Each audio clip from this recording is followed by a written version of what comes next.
The Chicago Bears are at it again, looking incompetent, looking just like a non-NFL football team. Out of rhythm.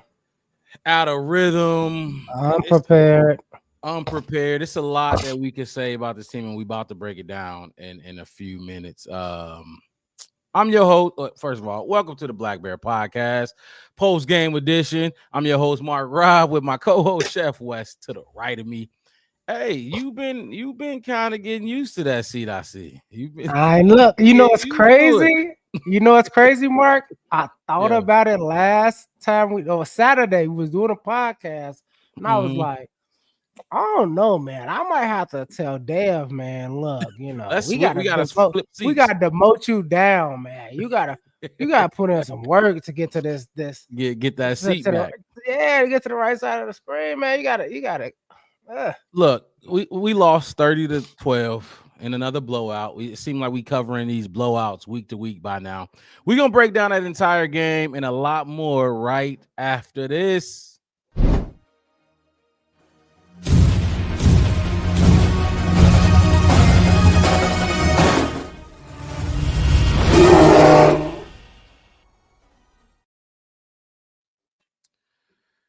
Man, we used to this by now. We used to these type of games. Let me get some numbers going across the bottom of y'all screen. The Bears lost on the road in US Bank Stadium to the Vikings, 30-12. And this might be the first game, Wes, where you know what? I'm gonna save that. I'm gonna say that. I forgot. We got a routine we do here. We're gonna kick it off with initial thoughts. Y'all see the numbers going across the bottom of the screen for the top players of the team. Initial thoughts. We're gonna kick it off. I'm gonna actually let you take it and kick us off, Wes, with initial thoughts. I'm gonna get us some viewers in here and share this stream around. Initial thoughts of this game.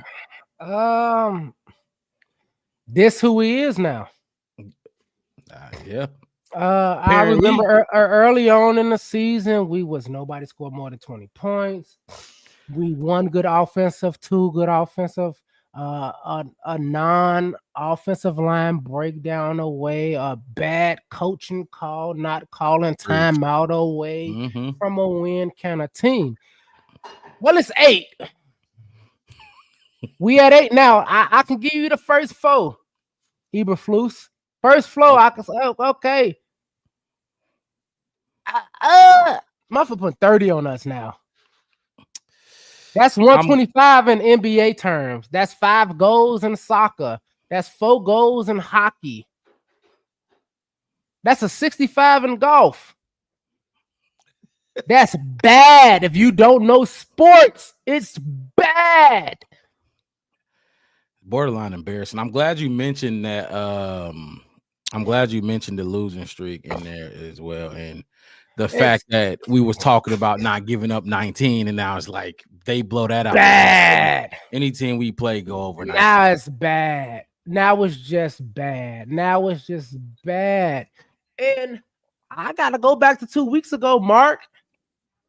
And I know we're gonna get into it. We can dissect into it, but macroly speaking, everybody in the club gets smoked today. Every single person, even the fans, like we talked about them over the weekends and how they talked about players and all this. Everybody, all you fans, me too. I get it too. I'm on fire too. My head is hot. Because I said 2 days ago the Bears will win by 3. Hot. I'm hot. I'm in that too. Don't get me wrong. Hot. We delusional. We not doing what we're supposed to do. I should have stood on 10 toes and just said what I saw.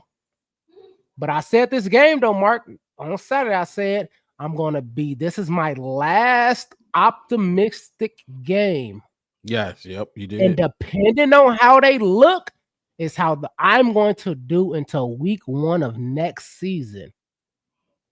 So y'all finna get number Fire Smoke Brim, Hellfire, Haiti. I don't care what religion you is, what you think. Hell, Haiti, the underworld. I don't care what you call it.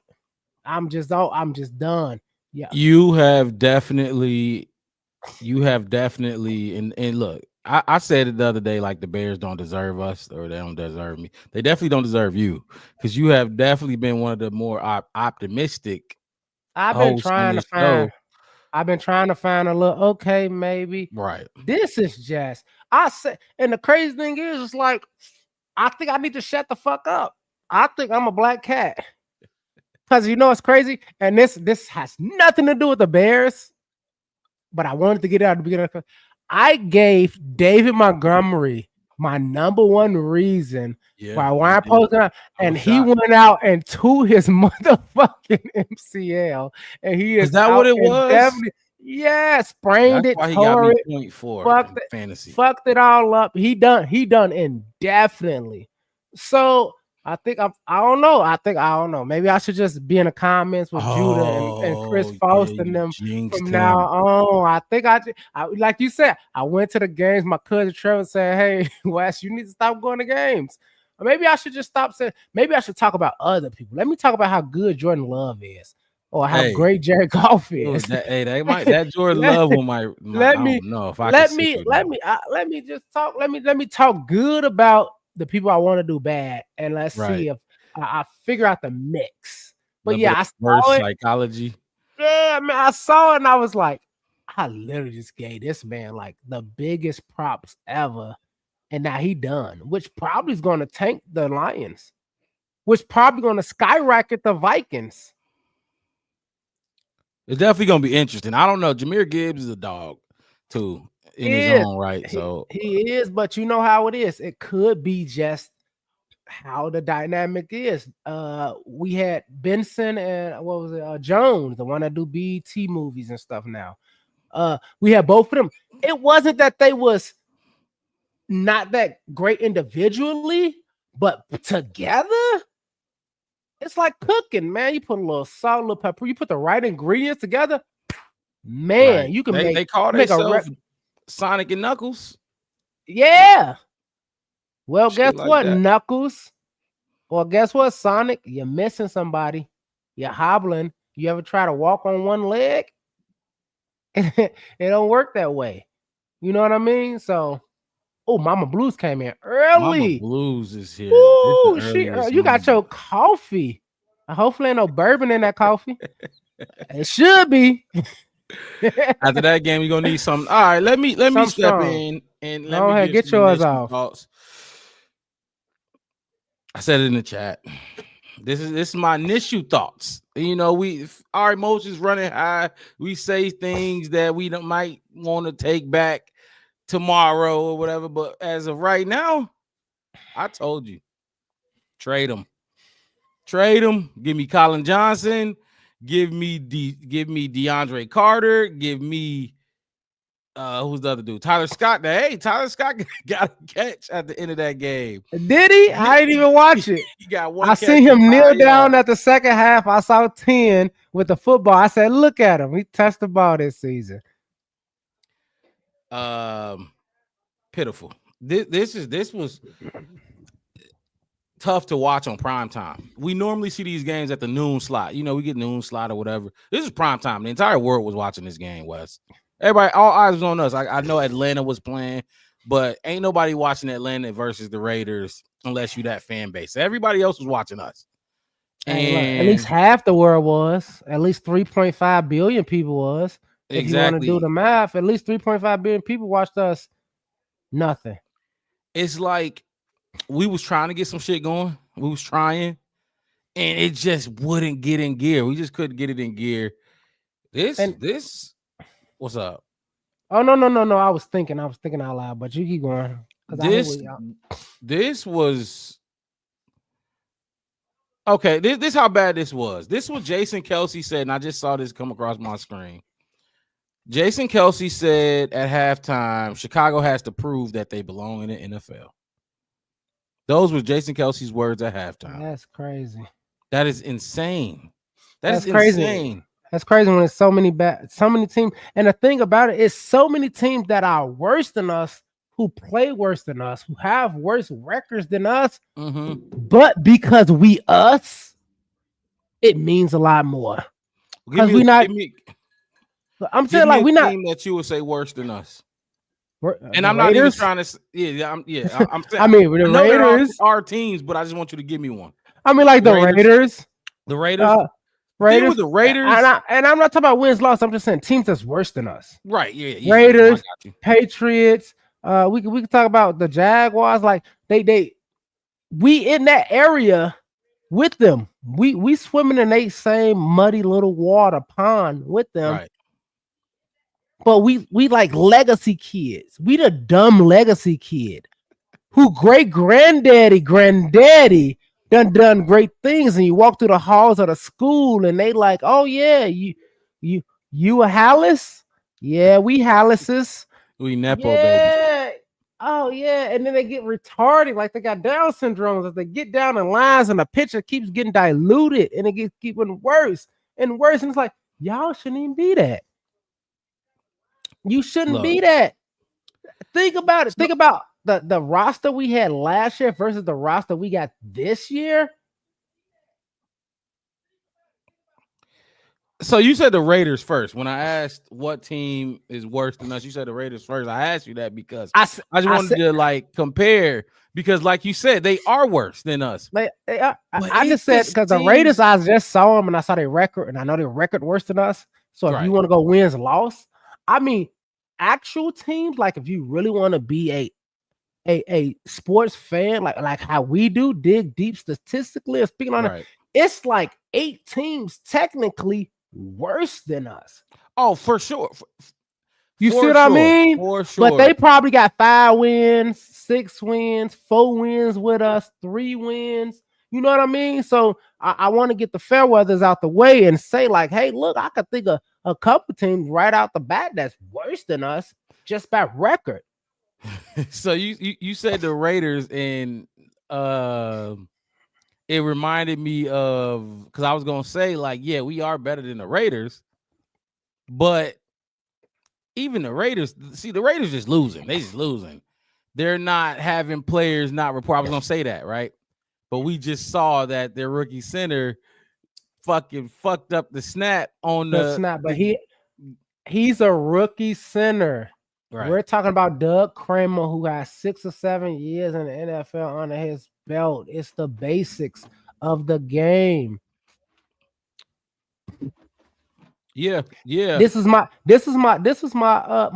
main point about Caleb on Saturday when everybody was like, "Oh, this," and all the Caleb players coming. I'm like, yeah, but y'all, I think we probably only one. A lot of people ain't really. The only rookie they compared to him was Jaden, and Jaden looking like he plateauing the last 3-4 games too.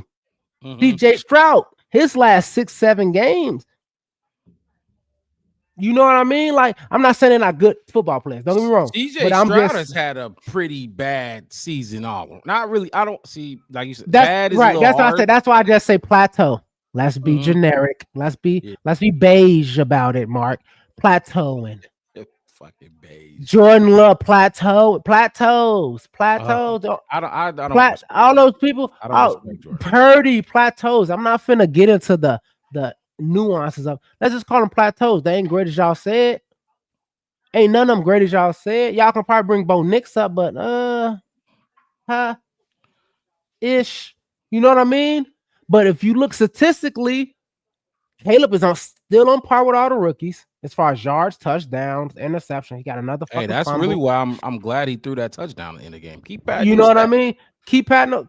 You see what I'm saying? Like, still there, and like everybody. Oh well, look how bad Karanos. We knew they was fucking washed anyway.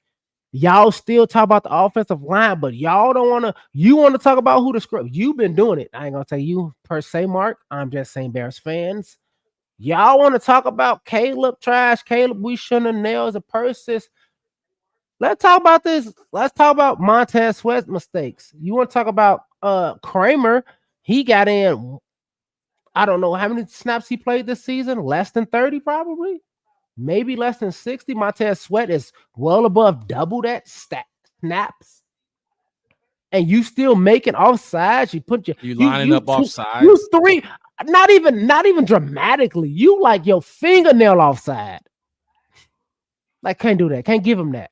And yes, you refs gonna be refs. I'm not gonna blame it on refs. I'm not saying refs is swaying the game either way.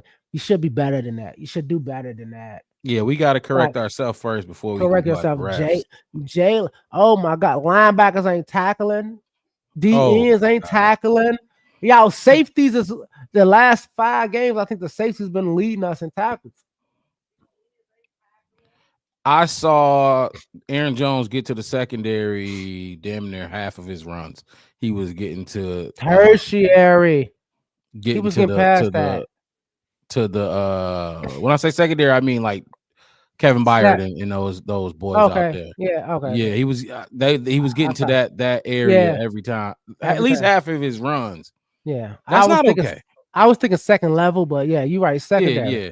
Yeah. That's not okay, especially when you make 80 million, Edmonds, and then you got TJ Edwards, who even if you get there, I'm seeing you get Aaron Jones is little. He's not a big back.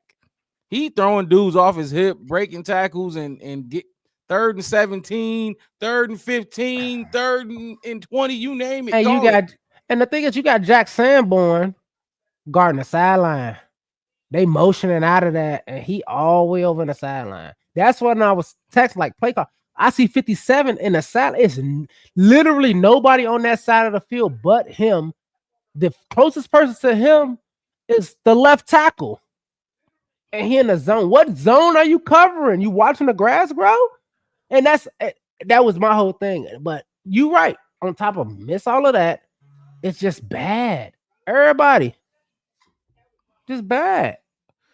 Absolutely. It was it's like everything we saying is repetitive. We keep coming in here every week and we saying the same thing. You know, I know we got to do it, but it's like, God damn, Bears. Give us something else to talk about. We said it about the personnel we thought we shouldn't be saying it about.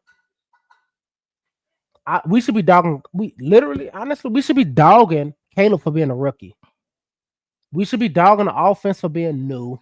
We should be dogging, you know what I mean, them to get their shit together. They not in sync. The rhythm is off. The offensive line is trash. We don't have a true number 1 running back, if you want to say that. All that kind of. That's what we should be focusing our energy on this entire season, low key as Bears fans. But now we question it. Montez Sweat, Tremaine Edmonds, Jalen Johnson. That's our 3 most high-paid defensive players on the team. And we're sitting here questioning them when they were supposed to carry us from week 1. So I just saw on Twitter Courtney Cronin, Bears beat reporter from ESPN. She talked to Jalen Johnson in the locker room, and apparently Jalen Johnson didn't have a C on his chest. And Jalen Johnson tried to say, I got to talk to Tony Medlin, the equipment manager, about that. And hell nah. He trying to Thomas Brown took that C off your chest because you've been playing weird and you've been making business decisions when it comes to tackling. Obviously, he gonna cover his man, but he's making business decisions when it comes to tackling the ball carrier. And it's obvious on film. When you watch the tape, you watch you can see it. You watch it. He'll do it once or twice just so he can have something good to say. He'll get a tackle for loss 1, but then 2 of them he'll just whiff, miss, turn around. You getting blocked, but that wide receiver ain't really blocking you. If that was what's a Seattle wide receiver? I seen him pick a cornerback up with 1 arm and drive him 15 yards down the field. Metcalf? DK Metcalf. I see him grab some cornerback, pick him up and walk, buddy. Toes off the ground, 15 yards down the field with 1 arm when he was blocking. With 1 arm.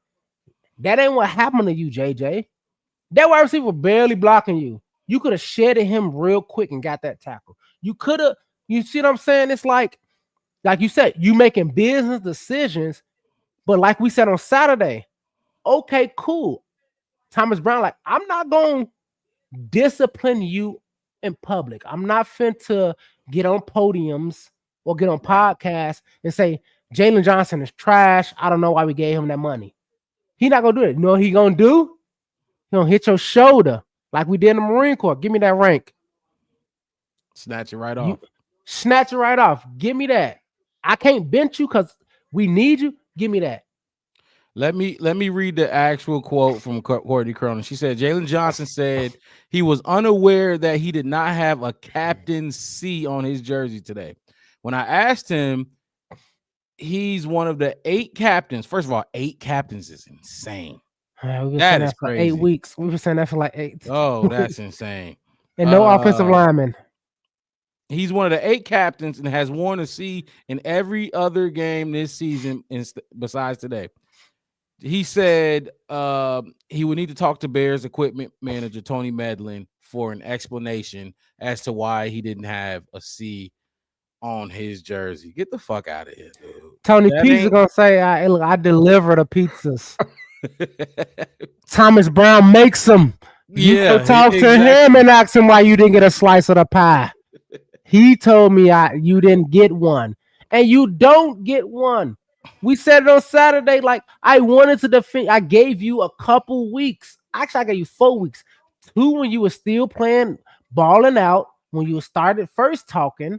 2 after Eberflus got fired, and one of that week before that, you fell on your face in Green Bay. But I let that slide because, hey, you know what I'm saying? Everybody in there get paid millions of dollars to play football. So I'm not mad that you're going to get burned on a route and all the time. Right, it's going to happen. It's going to happen. I'm not even going to get mad. But the continuation of the bullshit, how y'all can keep transitioning bullshit, but y'all can't transition to good shit? I seen a roll out to Cole Kmet. Good dump off for a first down. Only thing that happened with Cole Kmet. Oh, come on, man. 1 catch, 14 yards. Well, that's crazy. The run game was looking viable. Not like a world stopper, but viable enough that we could bootleg, roll out. Like, we could, what we doing? And then the same thing we said for the last 6 weeks. Why the fuck is like you said, that $100 million wide receiver? Why the fuck y'all can't catch the ball? I don't care. Hey, at the end of that game, the drops start piling up. At the That's end of that fucking game, retarded. It was drop. No, it ain't even the game. It's the last. It's been a staple in our podcast for like 6 weeks. From the first Roma Doomsday drop that you came, was like, Roma Doomsday should have caught that. I said he should have, but he was a rookie. I think he should be all right. Blah, blah, blah, blah, blah, yada, yada, yada. And then it turned into COVID. And then every wide receiver who get designated a wide receiver start dropping catches. Like, it's right there. And then, like I said, then you show me an amazing catch, Keenan Allen, where you toe tap, curl the ball up. Drop the easy one. But you drop the easy one. You see what I'm saying? That's why I said, like, once you get here with me and I see that you can be here, this is where I expect you to be. This your worst now. This your worst. See, in a little bit comment, this comment right here is when, you know, Daryl Gangsta Love said, first of all, I appreciate you tuning to the channel. Hit that like button for us. He said this team look unorganized. That's on coaching. How have players not checked in with the ref before he's cost the Bears a touchdown? Look, that's what I'm talking about, Wes, and I get it, but I think it's ambiguous. It's ambiguous. Turn to the coaches too many times, and I said this in the chat. It's just questionable. Yes, Thomas Brown. When you send him in, or whoever is if it's the O-line coach sending him in, or if it's the, you know, because the position coaches are gonna, you know, he's gonna tell him, hey, get me him, and the position coach gonna bring him up. I don't know if it's O-line coach or the running backs coach, whoever it is. You should tell him, check in. Make sure you check in with the ref. Make sure you check it.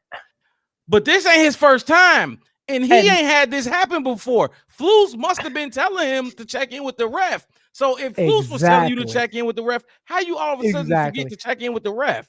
Exactly. That's why I said this ain't, even though, like, you call him, you a second string, third string offensive lineman at best, but you've been here for 5, 6 seasons, 7 seasons. I remember looking him up. I'm pretty sure he had 5 to 7 seasons on his belt. Been here for a little bit in the NFL. So you should have known. You fumbled the ball. You should have known. This season was the first time he's played fullback for us, Wes. This is the first time he's gotten that call, but he's played fullback like 10 snaps at fullback. And this was the first time. You know better. You know This your better. only And chance. this ain't college. It's This ain't high Marshall school. Mathis. It's Marshall Mathis. It's Eminem. It's A-Mal. This is your chance. You only get one Don't shot. lose it. You only get one shot. Blow. So not. And the crazy thing is, this is your second one. You cost us 2 touchdowns now. Mama Blues ain't feeling the use of the R word. Oh, he apologized, Mama Blues. I said at the beginning of this show, our emotions, we gonna say some things that we may not mean, or we might take it back tomorrow. But like this team does this. I said it in the chat. This team pissed me off more than anybody, and I need to like just chill. What's up, ATF? Look, man, whatever you feeling, we feeling it too. We feeling it too, because this shit is ridiculous. Let's move on to our next segment, West. And I do want to formally apologize, Mama Blues. You've been here for a long time. I'm sorry. I didn't mean to get too passionate with it. I'll keep it down. I'll request and figure out my nouns as I go. I can come up with a Dr. Seuss word. A flabbergaster. ATF said Caleb is missing the check downs. Here we go. Look. Here we go. But like I said, everybody. I don't disagree. Yep. But he is hitting. He's hitting some and he's missing some. Fuck the check down. If you talk about running backs, whatever. Everybody watched the game. He was missing Rome or whoever was coming open across the middle sometimes. You gotta hit those. Not him. You gotta see it. But at this point, this is when you start saying his brain. It's getting to him.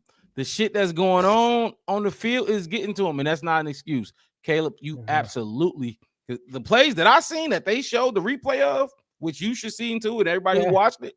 Those were easy. You got to hit those. Yeah, but you got to hit those. You're not trusting your receivers. You're not trusting that they're going to get open. So you're coming off of your read too soon. You know what I mean? You're not even giving your reads a chance to create separation because you're not trusting it. You know what I mean? Not an excuse. You absolutely have to. Some of those first downs he should have hit. He definitely should have hit it.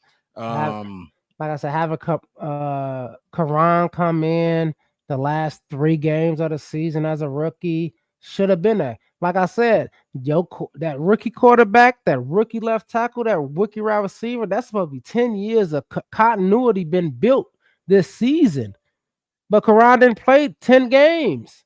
You know what I mean? The O-line that was been. You see what I'm saying? Like I get the idea of where we was going with certain stuff. The application has me, and I'm not a pessimistic person in any aspect of anything I do in my life, but I said it Saturday. We lose, depending on how we lose today, I'm pessimistic from now on. I don't believe nothing. I wouldn't be surprised if we don't score another point. I ain't gonna go that far, but win another game for sure. Let's move on to our next segment. Let's talk about these the great and the not so great. Oh boy, there's usually something. There's usually something. I'll kick it off. Okay. Man, easy. We have most sack QB in the league. That's not new. We have had that before. But he is creeping up. Caleb is creeping up on that record, and I'm glad he only got sacked twice today. He got sacked 7 times against the fucking 49ers, but I'm glad he got sacked twice. You know, keep them. You know, one less than last time. Don't break the record. But look, great, not so great. My great. And I mean, you call it a cop out. You can, call it what you want. Absolutely fucking nothing. Nothing. There was nothing I could take away from this game that was good. Absolutely fucking nothing for my great West. Absolutely nothing. That's why I'm interested to hear what yours is, because there was nothing.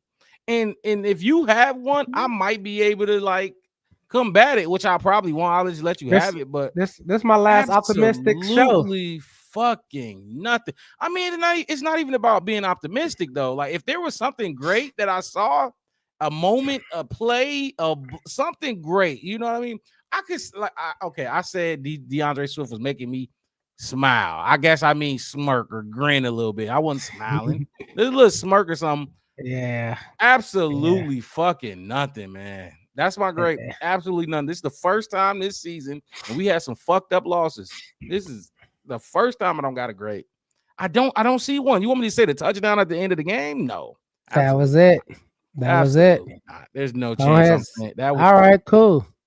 I like that he got that for his stat purposes because at the end of the season was, we just all we gonna look back is the stats. He was 20 touchdowns, 5 interceptions, 3 years down the line. That's all people gonna remember from your rookie year. That's all we're gonna talk about. Look. So I'm gonna cut you off because I don't even need a take because you just said my take. I was gonna be nice enough to say at least he threw a touchdown this game. That was cool. Mm-hmm. That's it. I can say finally we got some field goals for everybody who was screaming last season about, oh my God, all we get is field goals. We getting 5 field goals a game. We need touchdowns. We want touchdowns. Just put one up there. I guess. Yeah, fine. What was special? I trolled Mark in the group chat a couple times when Torrey Taylor pinned him down in the 4 and inside the 10, but that wasn't even good enough for me to get on here and say great. That was just good. Everything was good. Great. We know y'all in the Midwest. I've been there before. I lived there 22 years of my life. Great America, roller coasters and stuff. You didn't go to Kittyland for great. You went there for cool. Good. Baby rides, little Dumbo things that go 10 feet off the ground. That's just good. Great. What was great about the Bears? I don't got one. I absolutely don't have a great. This is the first show where I don't have a great, and I'm leaving it there. Let me jump into my not so great. Not so great. Because I have one for this. I definitely got a not so great. Starting Karan Amagaji and constantly leaving that man on the island with what's his name? Jonathan Grenard. One of the best defensive linemen. One of the best defensive linemen in the league. He got 11 sacks, 10 sacks coming in, 11 leaving out. Exactly. This is what I would say about the 56 sacks that Caleb took coming into this game. I think he's at 58 now. Leading the league in sacks. This is what I would say about those sacks. They haven't been aggressive. Like, some of them are like pull downs or like, they ain't boom, boom. They're not big hits. That hit Jonathan Grenard got on him on his blind side from when he fumbled. Oh, he popped. He popped Caleb ass. That was the biggest hit I think I've seen Caleb take all season. He had 2 this game. Ass. He had 2 this game. I ain't never seen Caleb flail on that one happened on a fumble, and then the other one, I think that was a linebacker maybe or whatever. And you text like he giving up, and I said I don't think he giving up. Hey. I think he losing confidence or whatever. Whatever was said. I'm paraphrasing. No. Don't paraphrase and get it wrong now. Paraphrase and be on track. You off track. Giving up, losing confidence. Losing confidence. He looked defeated. Defeated. That's what it was. I was trying to. I was finna go. Look, I got my phone. I was finna get it. He looked defeated. And I said, I just think he just got hit, and he had to figure out how to get it out. Like a gas bubble in your chest, and you're trying to burp or fart. He was trying to wiggle that shit about his body. But I said after that, I said the next clip they showed of him was him in front of Keenan Allen, and I think it was Roma Dunze, and he was literally talking directly to Roma Dunze in that clip, like, when you go here, do this, there. But he was back up. I think it was just a hit that made it. And like I said, you said all the time, you can snip certain things to fit a narrative, and plenty of people can show that clip of him kind of leaning over on the sideline, like wobbling on the bench, like it's the thumbnail picture. The thumbnail kind of thing. You know what I'm saying? Like a lot of people can take a lot from it and run with it, but I didn't see that, and I seen him come back out But as far as my not so great, Hey, hold on. Let me finish. oh, Let you me, gotta finish. Come on, I yeah, know I got a bat. yeah. I Let me gotta keep. fit. I got a 5-gallon bucket from Home Depot full of not so great, right? Yeah. uh, look, like no. Seriously though, we've seen this before. We've seen this before. New coaches, but they were here. They saw this when Karan made his first. He didn't start, but he came in for Braxton Jones. I forget which game it was, and he gave up like 2 or 3 straight pressures like immediately. And we were talking about why are y'all not giving him help over there? They did it again. Caleb almost got decapitated, West. That can't happen. That can't happen. And people wonder why he's missing receivers and missing this and missing that. That's my not so great. My great was absolutely fucking nothing. My not so great was allowing Karan Amagaji to start and continue to put him on the island with Jonathan Grenard. You got the floor, Yeah. Wes. And I don't know. And you're right. You're right. And I don't know if they wanted to say, hey, look, you missed 10 weeks. So we need to see what you could do on your own as far as a coaching up thing, like a future thing that a lot of fans hate to like think about. Right. Because a lot of the organization, majority of other than the 53 players out there, look, there you go right there. Other than the 53, other than the 53 players suited up with pads and helmets on, most of the other people in there are about building up and continuing to like coaching is I can't put my whole career on one play. You know what I mean? Like whether you a position coach or whatever, I can't do it on one play. It's how I develop. That's the word I was going for. Develop these people, develop these teams, how good we can get, how good we can go, how far we can go. The instant impact is players. Like I need to be good this play. I need this one sack. I need this one interception. That's for the players. You know what I mean? So maybe the reason the coaching didn't give him help was because they wanted to see him because they actually didn't get to see him. And they like, who? Don't just give coaching. him help. Don't give him help when we playing Brian Flores and my rookie quarterback back there. Don't give him help in practice. I mean, see what he can do in practice. Don't do that. I'm just assuming that ball squirted. I'm assuming that's look, that had to be the thought process. Other than that, it's idiotic. Very, very much. You know what I mean? Because I was screaming it in week 3 about bringing extra help down there and bringing people in. When I see 14 on the field, my stomach I just know it's gonna be bad because he's not finna catch nothing. He's not finna block nothing. He's not finna do nothing. What's the point? Sorry, Joe Everett. Sorry, bro. I saw you week 4. And what I say week 4, if I never see 14 on the field again, I'd rather see number 10, Tyler Scott, on the field before I see number 14 on the field. Ain't this the time of year when you start to see more of the Austin Bookers, the Tyler Scotts, and the Johnsons? I ain't gonna say Karan Amagaji. If you gonna start putting, letting these young guys come in and play to give them some experience, take Caleb out. Do not put Caleb behind none of that shit they got going on the O-line. That's a fire alarm if you don't put Caleb out there. That's we give up. And we still got divisional game. So we can't even do that. And the crazy part is the schedule so against us on this back end when it was for us on the front end that the last game, Green Bay. You got to let them play that last game. Let me ask you this question about that Green Bay game. If the Green Bay don't play their starters that game because they already got position in the playoffs or whatever locked in, and we win, you accept it? I accept. You got to because I have to accept the Patriots beating us. I accept the Cardinals loss. I can't accept I got to accept it. Did Philadelphia not win a Super Bowl with Nick Foles? They back up. ATF don't agree. Look, I'm right with you. I held. I, You know why? The reason I I take it. accept it. I accept it. Am I gonna hold it with high weight? It's not. It's a PE grade. I'm not saying we got an A in honors quantum physics. We got an A in PE. We got an A in lunch. Fuck it, if that's what you want to say. But it's still an A.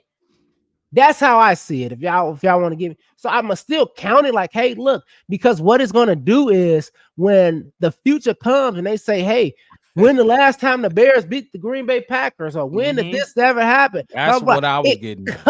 It cuts that noise out, and then it'll be like, well, they only won. They can say like they only won one in the last 17 or something like that, or in the last 4 times they played, or 3 times they played. They're 3-1 in the last 4 times they played in the next 2 seasons or so. You know what I mean? It helps that narrative kind of wash out in a way. Yeah, and that's why I would accept it, because that's the only now reason. we're 11 straight losses against that team. We got to stop that shit at some point. I don't care if the starters, the bench. We stopping that preseason. I don't care if it's a preseason. It could be preseason. Like, I don't care. Like, let's get a W against them. Let's get. Absolutely. You know what I mean? Because at the end, we ain't gonna brag. We ain't gonna walk around, going to work or whatever, bragging about it. Yeah. But no, for sure, we can.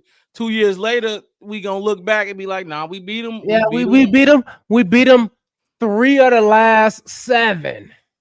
For sure. You know what I mean? Like that helps build that. So did you start with your not so great, or which one you started with? I feel like I started with my great, but I actually didn't do nothing because you kind of washed it out, and I didn't want to be repetitive. I was going to say, hey, look, he threw a touchdown. That was great. No, that's fine. That's fine. And that's why I said, like, I'm gonna jump in, wash it out. My not so great. Everything. Oh, okay. Everything. Everything. Everybody doing. Hold on. Why didn't go make it talk?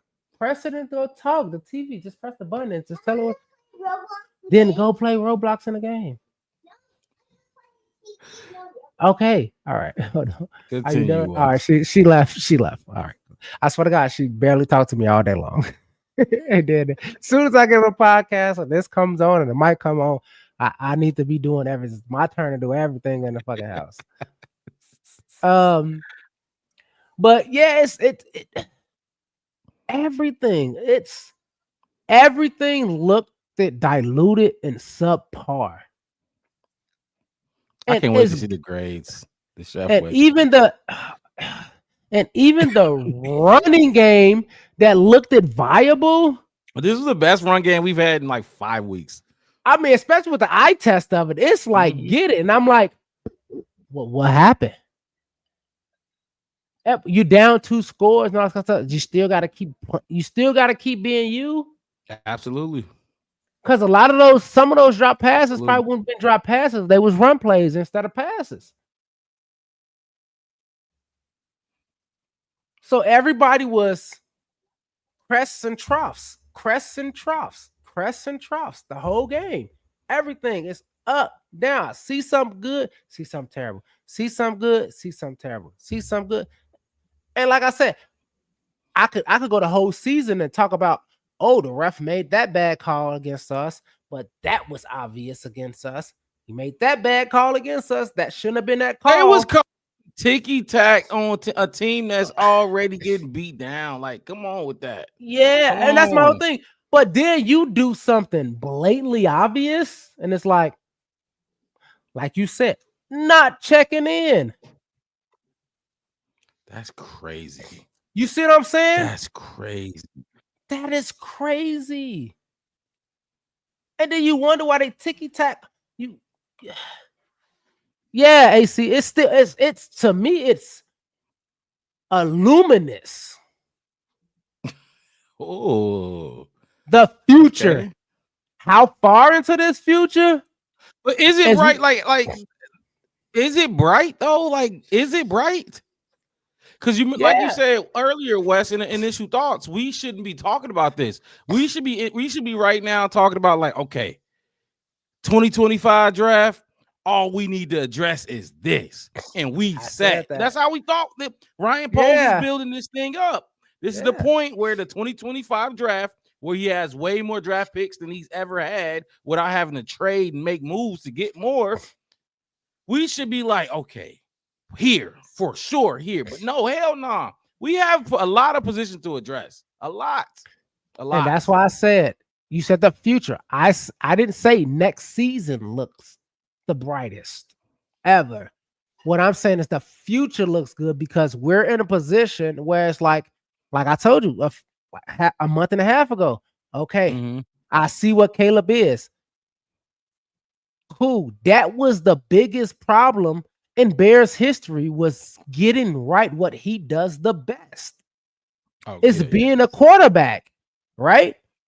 We know how to build a defense. We did it 15, 20 years straight in a way. That is true. Like you said, we can go get some third, fourth round wide receivers if we need to. We can go buy a running back. I mean, We we can kind of build an did. O line in the draft. Kind of, you see what I'm saying? Like we can that part is easier than finding what we found with Caleb. That's what I mean by the future is bright. When would the sun shine the brightest? I don't know. If it's midday, is that 2027? Is that 2 p.m.? Is that 2028? Is that Caleb 6 or 7 year like Sam Darnold, who just came to Minnesota and threw 5 touchdowns in a game for the first time in his career? He's been in the league 5, 6 years on 3, 4 different teams. I'm expecting Caleb to be a Bear in that time still, and that's what we could get that man. And he can be 11-1 then. That's what I mean by bright future. Hopefully it's bright. We Yeah, we I just insatiated. hate it because when we start talking about the coaches, we start talking about these coaches, they're all iffy to me, man. They're all iffy to me. Eh, I'm not super confident in neither one. No coach that we talk about. I don't want to get too much into the coaching conversation. Let's move on to let's talk about our quarterback, Wes. Let's talk about our quarterback because this is the second week he didn't even pass for 200 yards. I gave him 250. The numbers going across the bottom of the screen for Caleb Williams. He was 18 for 31, 191 yards. He was sacked twice. He fumbled once. One touchdown. He left with a touchdown. Pushed that touchdown. Those touchdowns Push up. that meter up. Yep. No interceptions. I thought Caleb held the ball too long. Again, especially the one he because now the hold the ball too long thing, I gave him a little bit of leeway the first, let's say, 8 games. I give you Now 6. he's I ain't gonna hold you that high, but at least the first 5 to 6 games. now he's doing it too much because he's taking these hits, these sacks. Like I said, they're not like aggressive sacks where it's gonna beat you down. But now he's taking too many, absolutely too many. And it's because he's holding the ball too long. I don't care if you throw the ball away. I don't like Rodgers made a living off throwing the ball away in Green Bay. But you can't hold it and dance and dance. And we saw what happened tonight. He got smoked. He got speared out the air. Holding the ball, dancing and running around. And dude, he run around unlike any other quarterback we've seen. Maybe we'll see Lamar or one of these mobile quarterbacks run around in the pocket or in behind the line of scrimmage. They'll do it once, you know what I mean, and see some crazy shit. This dude do it 3 times every 2 months or some shit like that. Like he does it often. Yeah. Throw the ball away, And throw it in the dirt, put it at somebody's feet, get the ball out your hand. You got speared. And at least when he got speared, that's why he was looking like this. he's gonna put it back. If I can find it, but goddamn, yeah, there you go. That's why he's looking like he got this after he got speared. Don't he look like he got speared? Man, That look like that. hopefully he learned a lesson from it, and that's my whole thing. It's like even all those quarterbacks you're talking about, I would say 30% of those scramble drills they do is all behind the line of scrimmage for them. The other 70% of them, they going 1, 2, 3 yards. They fake pump faking, getting the 1 or 2, stretching the ball out, kind of getting that positive. And I criticized them week 4, 5 about it. Like, you kind of got, he did too. Don't get me wrong. I would say it was 50-50 this game in a way, because he did make some positive kind of plays trying to go forward. He doing that little gallop, that Rudolph the reindeer thing where he gallop his legs so they don't trip him up. So they don't trip him up or whatever. That kind of thing. But come on, like you said, it's that separation. I get it. I said it on Saturday, like, we're not gonna get it every single time, and I'm not expecting you to hit them while they wide open every single time. But let's get forward and move on forward, because a lot of people think that plus 20-yard pass or that 7-yard pass that go for 35 on a catch and run really hurt defense. You know what really hurt defenses? 3-4. That 3, that 4. That I was almost there.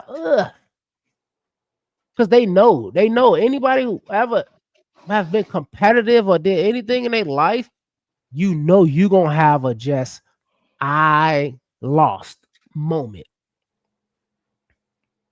Football, you gotta be down the field and move on to the next play. And you move on because it was obvious, and then you're gonna move on. It's those ones when you was right there to get on your motherfucking nerves. Absolutely. You know what I mean?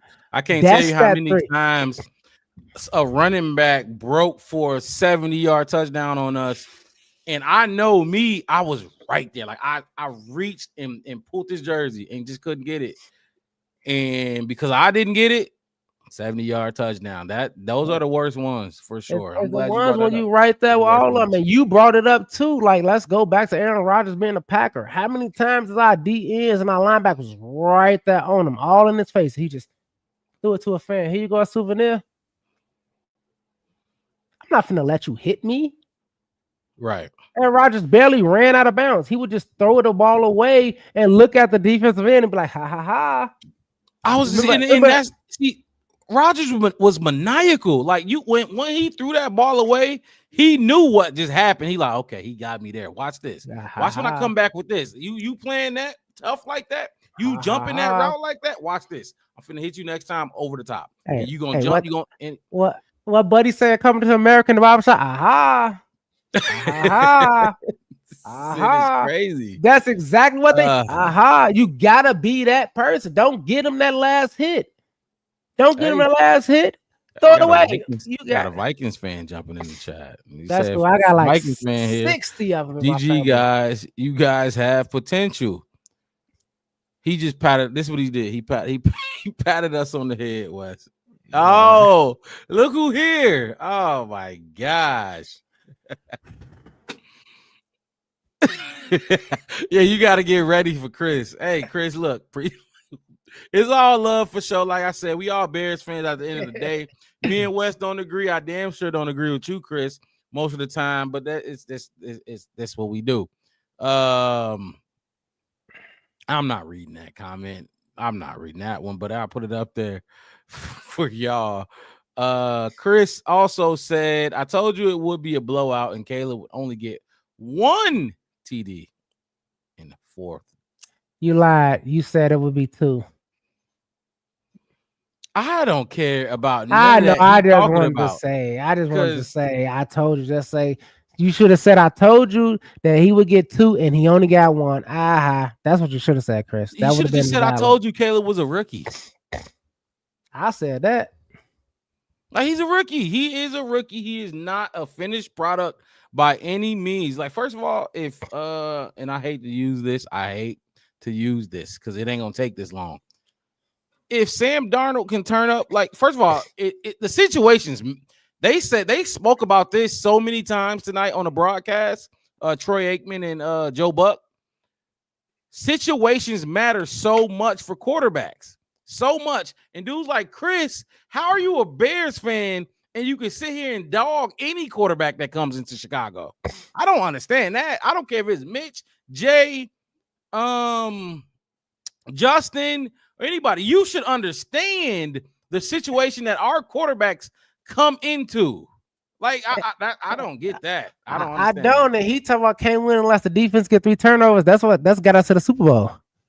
When our defense is getting us three turnovers, you forget who Mike Brown was, Brian Urlacher, Lance Briggs. Defense ain't getting 3 turnovers. You forgot that took us to a Super Bowl. 3 turnovers. So, like, come on now. Like, that took us to a Super Bowl on their own.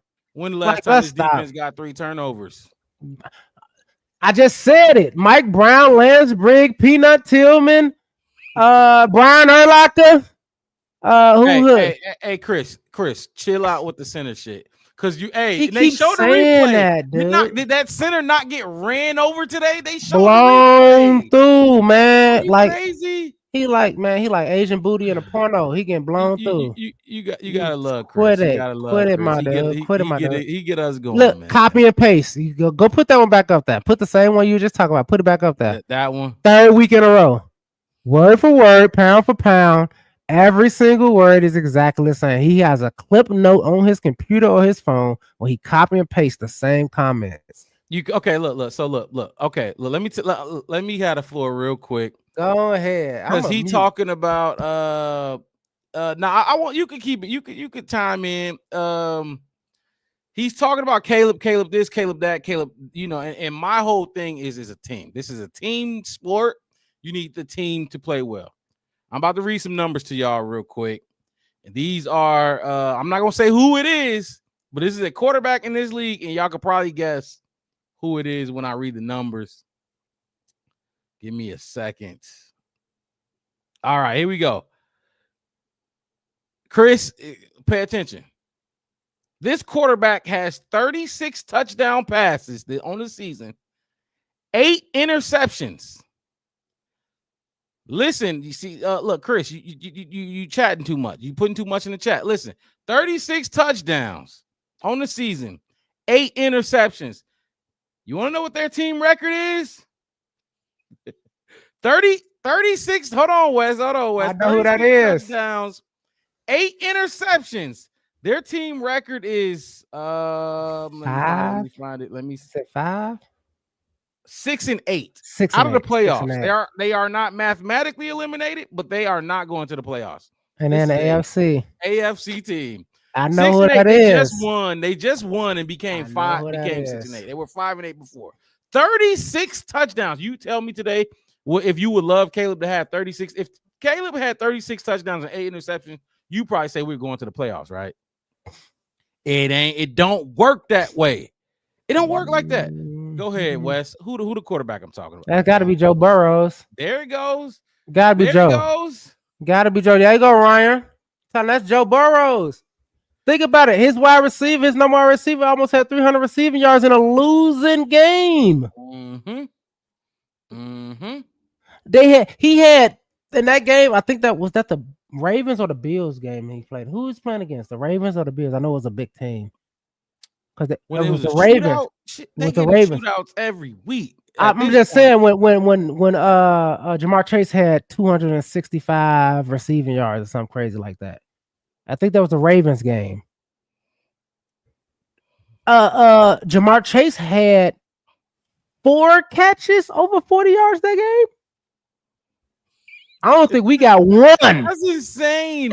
Like he had 4. I think he had 4 catches over 40 yards and 2 of them was touchdowns. We haven't had one that made both of those words make sense. We probably had a catch over 40 yards, probably one the season. Shit, one of our biggest plays of the day got dropped by what's his name?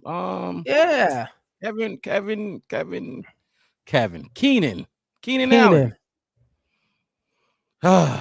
Anyway, let's continue. I just wanted to put that out there because just to show that you can play. This is probably Joe Burrow's best season yet by far. How many years he been in the league though? 6, 7, 6, 5, 6. He's a veteran. He's got veteran status. Thank you, Ryan. Thank you, Ryan. And we did this with Justin too. I'm not like I was one of those guys, Weston. You know this. I was ready to, draft Caleb, but it wasn't because Justin. I didn't feel like we could win with Justin. It was because when you have a quarterback, like you have to keep taking swings until you get that guy. And Caleb was that guy to me. So you know what I mean? And for me, it was I understood it. I didn't, like I said, just like with Khalil Mack. I said it before, like with Khalil Mack and Roshan and David Montgomery and then Justin Fields. As a fan, it kind of hurt a little bit. Like, dang, that's my dog. That's my go-to in the argument. Like we got Khalil. Look at what Roquan is doing. Mm-hmm. Look at what David Montgomery is doing. You know what I'm saying? Look at Justin with the highlight, the 57, 62-yard runs, and DJ Moore with that one against the Washington Command. I don't know what they was then. The team in DC, whatever they was at that point in time, when DJ had that great game and Justin threw for like 200, I think he threw like only less than 250, but it was like 200 something yards. Man, plus. I was hoping for one of those games today. You know what I mean? From those dudes for my fantasy. You know what I'm saying? And it was just like, oh yeah, but it's like I'm going to get similar, but then I can save money. And like I said, what I said on Saturday. I understand what Ryan Poles did when he got rid of Khalil Mack and Roquan. Absolutely. He was trying to save the money and build a team up and all this kind of stuff. And to go back to what Mark said on Saturday, they bums. Now, let me take it back. Let me re-say what I have to say. They're playing like bums. There you go. They Jags. They just guys. Playing like bums. Just the guys. They Jags.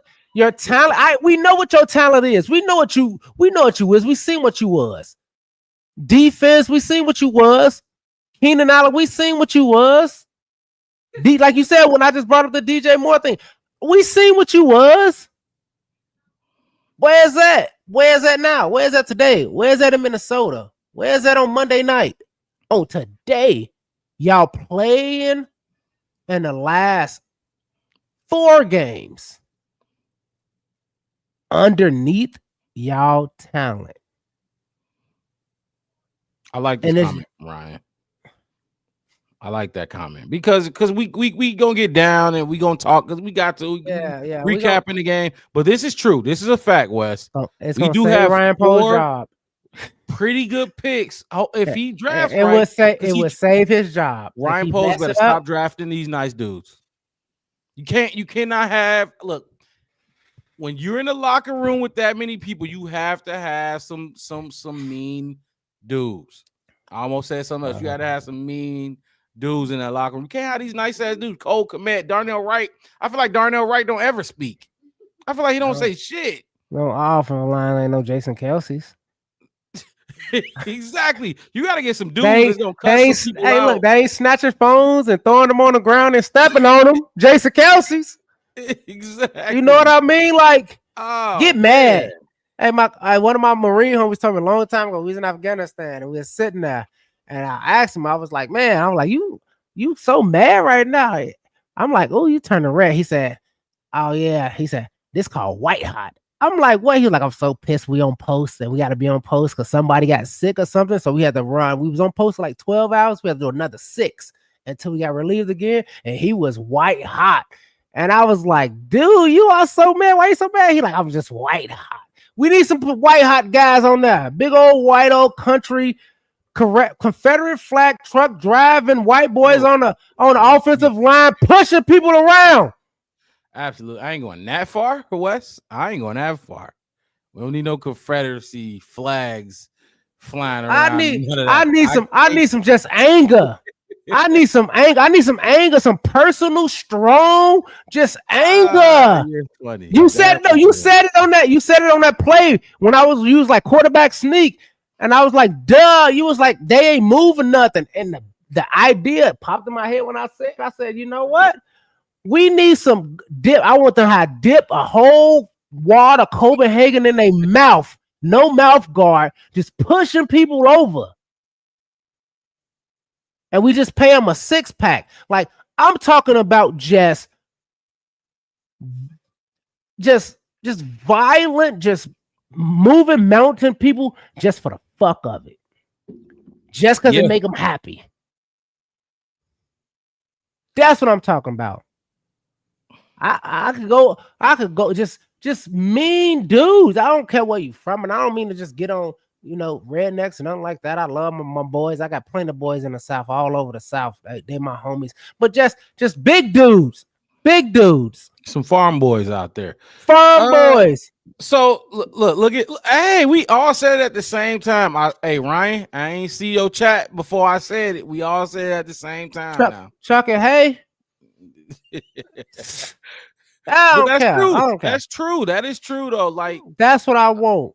I don't care if you white, black, Asian, or whatever. You grew up on a farm. You took hay since you was a freshman in high school. You 300 pounds, and you just like pushing dudes over for fun.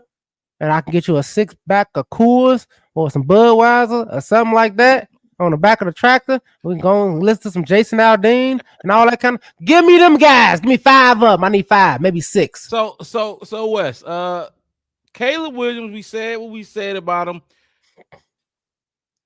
I'm gonna say the numbers again: 18 for 31, 191 yards, 2 sacks, 1 fumble that he got blasted on, and 1 touchdown pass. What would you grade him? We'll both get a grade, and I'll bring up. I got Coach waiting to speak to us, and then we'll jump into Chef Wes grades after we listen to Coach and Caleb speak. So we'll give our Caleb Williams grade right now. Before we do that, you want me to go first, Wes, or you got your grade ready?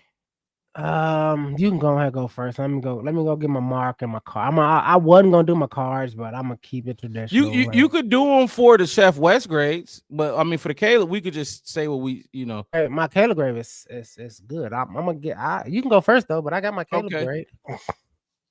Oh man, because the numbers, I really don't care.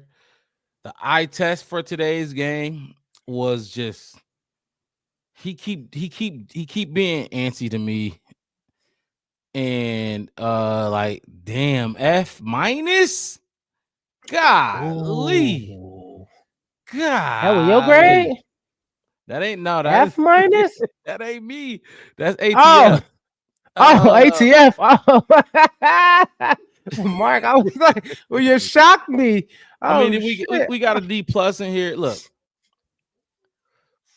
this is a tough game because I seen it without having to look back at the tape this time. I saw some of those plays. They showed it on the screen. Some of those plays where he was missing the guys that were open for the quick ones. That Sam Darnold was hitting to TJ Hawkinson, the little 6-yard. You know what I mean? But now Sam Darnold then went through his fair share. So if you ain't learned by now, you ain't ever learn. 4 teams, 4 cities, 6 years. You should. Because you get stuff like this. You see that chat? That's crazy talk. It's whatever. That's wild, Wes. Like that's y'all being divas. Y'all diva fans. Y'all want to talk about Caleb Williams being a diva quarterback? Y'all diva fans. I think y'all paint y'all nails and y'all got purses and y'all got red bottoms on, while y'all got y'all slips and girdles on too, sitting in your mama basement saying nonsense like that. Worse than the NFL, huh? Chris, Chris, do you think Caleb is the worst quarterback in the NFL? I want to see how much your hate run deep. Look, I'm gonna give my grade though. Fuck. This was a tough one to grade for me. And Mama Blues, come on. Oh, you know it's bad when she get there. You know she bake cookies on Sundays. Something. After she got out of church. Mama Blues, look, Mama Blues. I'm gonna put this out there. If you bake cookies, send us an email or something somewhere. We'll eat them on the air. Give us cookies or something, and we'll shout, and all that on air. Bring you on air, whatever. I will tell you, look, put some bread in it. Put a slice of white bread in there. It is vacuum seal it. It holds it. I used to get them in Afghanistan all the time. Keep it fresh. I'm just saying. All right. They gonna hate me for this one because this is the highest grade I've seen tonight. I'm finna agree. And then look at this dude. Look at this. He's not even top 32. Many backups better than the nail painter. I don't like putting the nail painting. That's the thing that kills me. You could call him the scrambler. You can call him the dancer. There's a lot of things you can critique the dude on. That's this I'm gonna go lazy. D plus. I'm gonna go D plus. I wanted so bad to go C minus West. I wanted to so bad to I put knew a you C on that did. I report knew card. you did. When I keep thinking about what I saw, the images that play over and over in my head about just what I saw out there, D plus. He get a D plus. He get a D plus from me. I've seen way better. Clearly, obviously. Fuck the numbers. Like I said, I've seen way better mechanics from him. I've seen way better operation from him. This is a D plus performance for me. And this is like the second week in a row he's ended with a D of some sort from us. Man called him soft. How you get sacked 100 times and he called him soft? Ah, man. Okay, but D plus from me, Wes.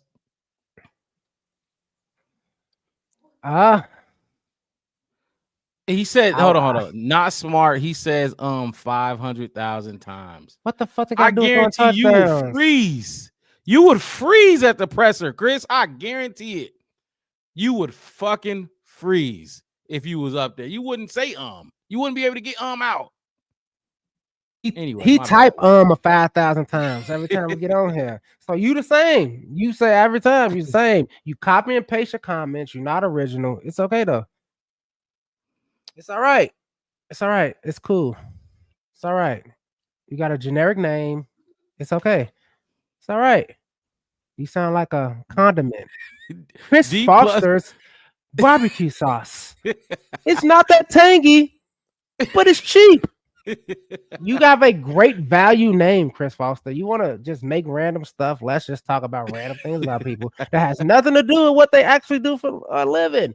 Now we're so tired of you. That's fine. I'll take it. Look, get your grade, Wes, and we'll move on. Let me put the coach up here. I'm going to give him a D. I'm going to give him a D. I'm going to give him a D. I wanted to give him a C plus, kind of C minus things, but the misses, and not just the wide open ones, like the overthrows, a lot of the passes, and I know I'm gonna watch the tape and I'm gonna see it more. But if you see a lot of the times, like especially down in the red zone, when it's 3rd and 7, right? So the first down marker is at the 2, 3, 4 yard line. Right, you throw it to the back pylon when the defense is back there, instead of throwing the ball short. So your receiver come back, get the first down, get 4 more downs. I seen that 3 or 4 times, not just in the red zone, but I seen it a couple times. Like, get the first down. That's the goal is to move the chains. That's it. If you keep moving the chains, eventually the chains is going to equal pay dirt, right? Because the first down is going to be the end zone. That's your job. 13-yard drives, 13 plays, 75 yards, 6 minutes, 8 runs, 5 passes, touchdown. That's good offensive football. You ate up time, you got a touchdown, you made a drive. That's what I'm saying. Like, and I think he keep getting ahead of himself a little bit when he could be, hey, look, we right down here. It's 2nd or 3rd down. Quit acting like you're gonna convert on 3rd or 4th, because we ain't did it. We was 0 for 7 at one point on 3rd downs anyway. Right. So, and that's why we get to the whole situational thing. What are we doing today? I know we was last year. We could have scored 51 points and they scored 6 and we blew a team out. Cool. But what are we doing this Sunday, this Monday night, this Thursday night, this Saturday, or whatever the NFL Wednesday on Christmas, whatever they want to play you? What are you doing today? What is everybody looking like today, Caleb? And that's another thing I can't wait for him to develop. The whole, okay, cool. I'm going to, and this goes to your contrast of quarterbacks make receivers, in the sense of, hey, all right, cool. You know what? I know you want that long ball. I know you want to go all out there. I know you want to, but I'm going to control it to the sense I'm reading it to. Control it to the sense of this shit is crazy. What what we need right now in this drive as Right. a quarterback. Situational. That's the situation, right? We talk. That's what the Peyton Mannings do. That's what the Tom Brady shit. That's what Yeah. Phillip Rivers does Oh, or Philip was a did. dog. Philip was You a know what dog. I mean? Mm-hmm. That's what I can't wait to Caleb to grow up into, And he'll grow into it. and he'll grow into it. Bright future. Remember, I said that. Maybe not next season, but what he's gonna get that. As long as we keep him wearing blue and orange, we good. We can fix everything else. So that was first of So you all get a that D. that explanation of why you gave him a D was really good because people forget because you added the whole aspect of what you talked about what he does wrong, but Yeah. he'll get there. Like you mentioned Yeah. at some point, he'll get there to like some of the quarterbacks you mentioned. I do want to agree with Chris on one thing, and as much as it pains me, he said he only turns it on when down 2 scores, never turns it on in a 1-score game. I'm not gonna go that far, but my thing is you absolutely have to stop starting so fucking slow. There's 2 things he absolutely have to stop doing, Caleb, or his career will not become. It won't be close to what we think it could be. You can't keep starting this slow, and you can't keep taking those sacks. The sacks we already talked about, those hits we already talked about, but you can't keep going 3 points in the first half every fucking game. Every game. Every game. And I remember, know this just him. It is not just him. but But every this game. this week is our first field goals we got in 2 weeks. We didn't have no field goal last week, and we had no field goal the week before that. So not only as you going slow, you not even getting field goals no more. 3 years to expect greatness from.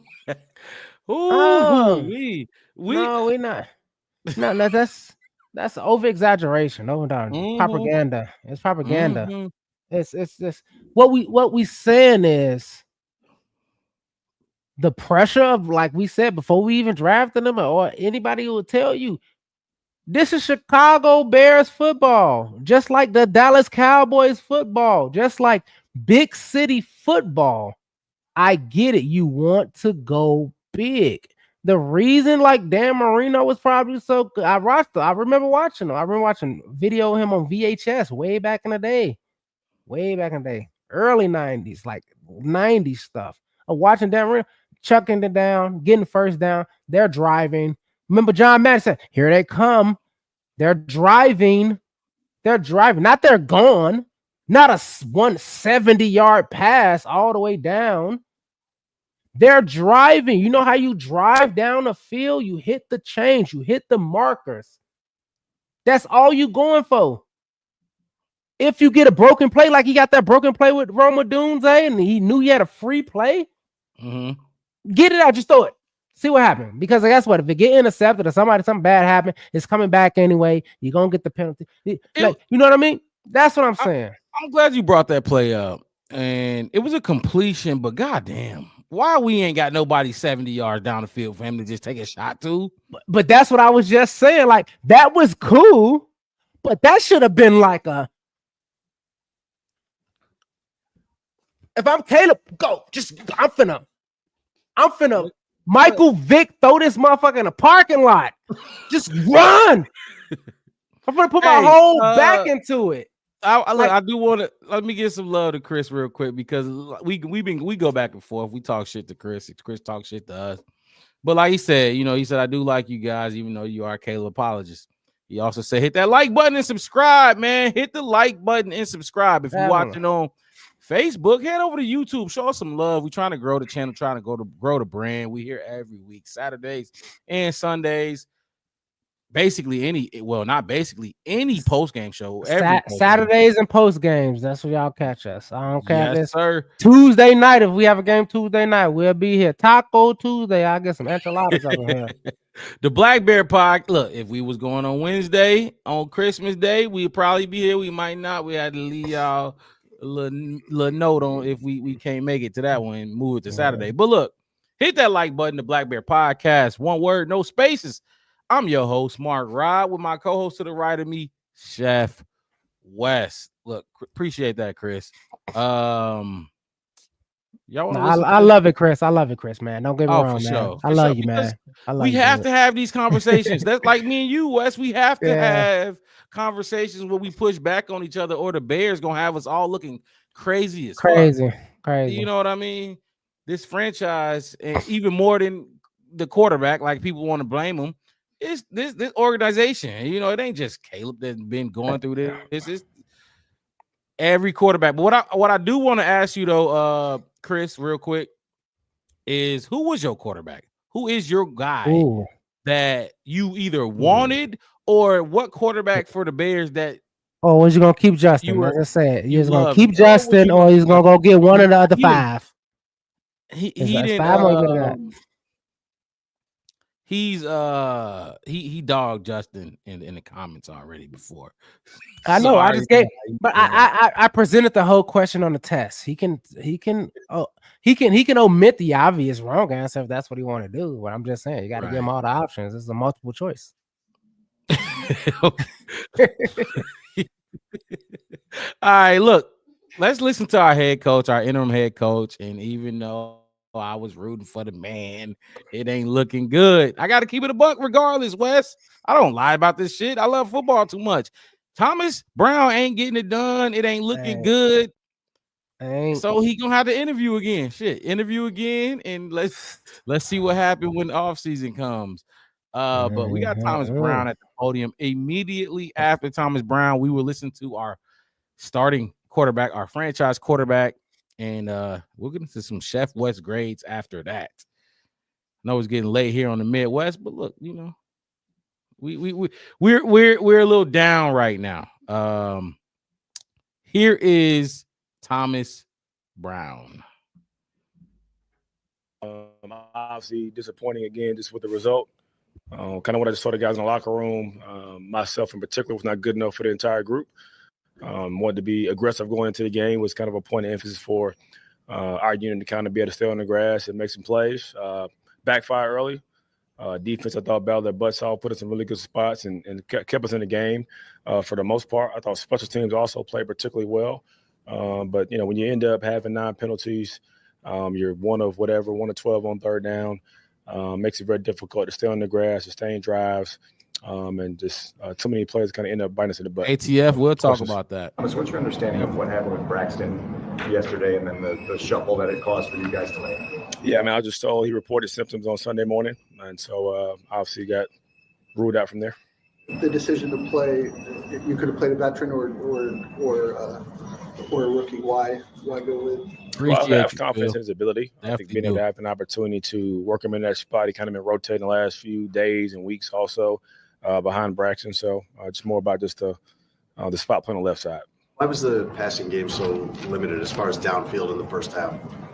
Well, throw the ball down if you got to protect. So that obviously affects some stuff that you do. I think being able to also understand what this defense does as far as disguising and pressuring. Like Brissom's at the first game, you can't make a living trying to chuck the ball down the field when they create so many turnovers.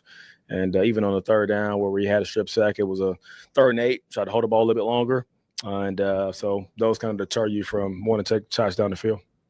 With Kramer with the reporting issue, what was your view from the sideline? What was your understanding? Yeah, I mean, normally when he reports in the game, his back is turned to me, so I can't always tell if he does or he doesn't. I think if there was some indecision, I could have just called a timeout, save it, and got back in the huddle. So I put that on myself.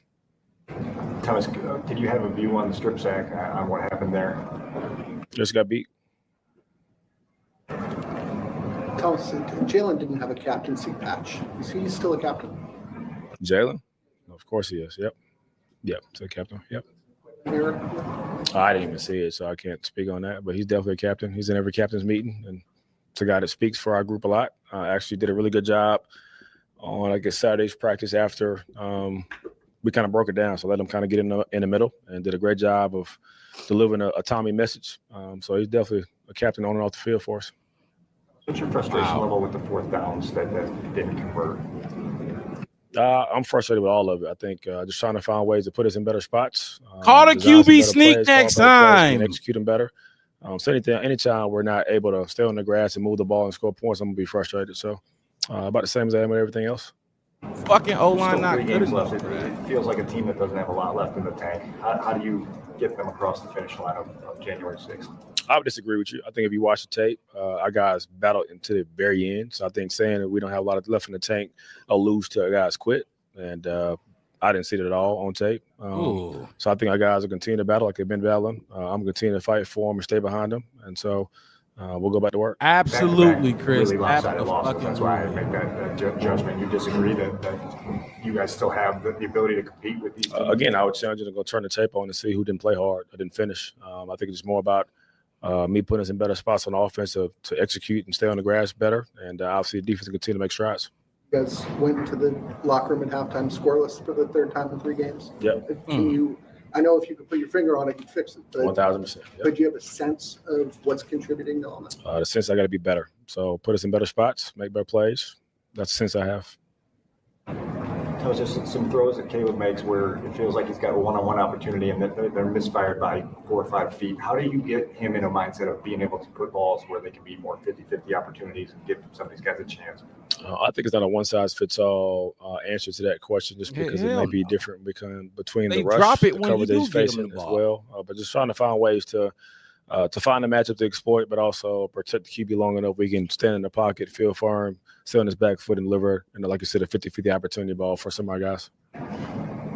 When you report with an O-lineman eligible, is it someone's responsibility to make sure he checks in? Is that like? He checked with the ref. Oh, he did? Or what? I know he checked normally, with the ref. Yes, that's what normally happens. But is there a coach on the sideline or anybody who's supposed to keep an eye on that? Supposed to. I think we keep an eye on everything that happens before and after the snap. We have a lot of guys delegate to different areas of the field. Like I said, if it was in question, I could have just called a timeout to save it and get us back in the huddle and have the same play call. So, check the pass rushers back there right away. What's realistic to expect from Caleb in that situation? For him, I mean, he can't see the ball, can't see the defender coming, so I can't expect him to be able to have eyes in the back of his head. I think obviously realistic being on the road, to expect the noise does have an effect when it comes to guys getting off on a snap versus us not. But let's just be better in that situation. Also, I can do a better job of calling better play with the ball and come out faster versus holding on to it. That'll help out too. The challenge of getting Karan ready for his career start on the road, not a lot of prep time and short notice, obviously, when he knows he's going to I think he's been prepping the entire time. I think as far as being in meetings, he's been rotating, like I said before, splitting reps with Braxton. So just more about thinking about if we had to make some adjustments later in the game, just myself on the call sheet making some notes about max protecting, those type of things. So, but he's a tough dude. He's going to be a really good player. He's still a good player for us right now. So he'll get better. We'll all get better. I'll get better. I appreciate it. Hey, man, did you see that? Ooh, what's You up? see that? You said accountability. Oh, well, he did that. Well, I could have put him in a better position. I should have called probably a different play. I should have noticed there's a lot of things on, and if I would have noticed, I would have called a timeout, and I would have did this, and I would have did that, and I could have did that. I could have called max protection on another Stupid. play. If I I mean, thought, not if I stupid. thought, no, but It's my whole fine. thing is this. Just, And I could, if I would have thought it was in question that he didn't call it, I could have used a timeout. I would have used a timeout to make sure that it didn't go that way. right. Or if I wouldn't have, I mean, he Caleb just held on walked to he came to, I can't expect my quarterback to have eyes in the back of his head, so I'm not going to blame him for the fumble. That's not on him. I'm not going to blame him for that. I The could have fact that probably they asked that question is beyond me. That's It's- crazy. Grenard was back there in 1.5 seconds. Caleb 1.5 couldn't do seconds. shit to get And his I head could- rocked. even if it took him 2 seconds back, I can't expect him to have eyes in the back. He can't see what's behind him. He don't got eyes in the back of his head.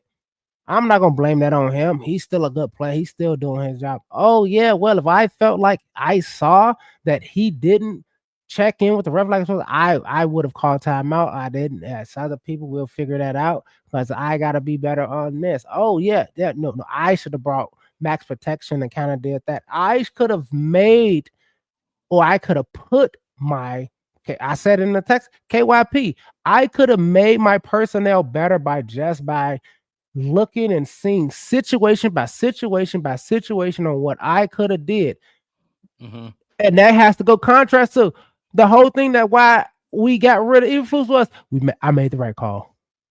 I did. You know what I mean? That This kind of where stuff. I This gotta is push my whole back thing. on this. And this is my whole thing is on this. My whole thing is on this. That head coach press conference sounded more like, hey, look, I know the talent that I have on my team, but I know what my job is to maximize that. I just don't send, Kobe out on the court and give him the basketball and say, hey, go beat the Heat, go beat them. Or I don't hand the ball to Tom Brady and say, hey, look, you already won 2 Super Bowls. Just go out there and do what you did last time. That's my whole thing in that whole conversation of, I could have did a little bit better. I could have been a little bit better. That's my only thing. My thing is this though. The coach can call the perfect play for the perfect situation, and the Bears players will go fuck it up. I didn't say that's not true. You know what? He gonna go up there and say, that's on me. I gotta call a better play. I gotta do this. I gotta do That's what Thomas Brown would say. I'm just saying. Brown is taking accountability because his predecessor got fired because he didn't take any accountability. So he not say it was on him. He just watched this man get walked out because he wasn't. Yeah. Look, learning. That's my thing. Learning. I get it, but Thomas, all that accountability stuff. I bet. How much you want to bet? He ain't going to finna go back. Hell to the no. Hell to the no, he ain't. You know he ain't going there. That nigga 5'9". He 5 foot. That dude, sorry, Mama Boost. That guy 5'8". He finna go in there and light them all the way up. He finna go in there with a lighter and a can of hairspray and blow. He finna burn all of them down. I like that I'm seeing in the comments in the chat. Some people still are on board with Thomas Brown. You see that, Wes? I think that's interesting because of what we going through, and people still riding with him. I like that. I definitely like that. I like it. Like I said, his conference, what he comes out and says, what he gives us the confidence and the combination. Like, hey, look, at least he gives the illusion of, hey, look, I know things need to be fixed. And it starts here with me. And that was my whole point. I could do a little bit better to fix it. And if they still go out there and fall on their face and get beat in coverage and don't get pressure and all that kind of stuff, y'all see it. Right. I ain't the only one watching the game. I'm finna go watch the whole game on tape in 5 different angles on every different snap all week long. Hold on. So he already knows, but he already knows what he's going to do to his team, and they practice and they group meetings and all that other kind of stuff and everything else. What he ain't going to say in the media. What he ain't going to say.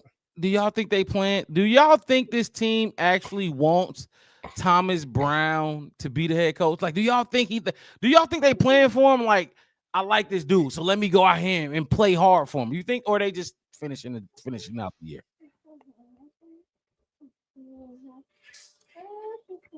I would say that they are still playing. They are still playing because I seen way worse route running earlier in the season for Keenan Allen. I seen and for me, I've seen way worse decision making from Caleb. Like we talked about his scrambling. And I remember the first 3 weeks he was scrambling south, backwards, 15, 20 yards, and now he's at least being, on par 1 yard back. You know what I mean? Like you could see the whole. If they're not playing hard enough, do I think they? And like I said, do I think they're not playing hard? No. Do I think they're not playing up to their talent level? Not even close. On all sides of the balls and everything else, like all of it, all aspects of it. If they play up to their talent, no. But I think it was Troy Aikman commented the game, and he was basically saying like, hey, look, Thomas Brown can't come in after 10 weeks and try to just throw everything Matt Eberflus and them did, and Shane Waldron, because remember, he ain't even an OC. So everything that he can't throw everything out of the window and he can't throw restart. So he has to take.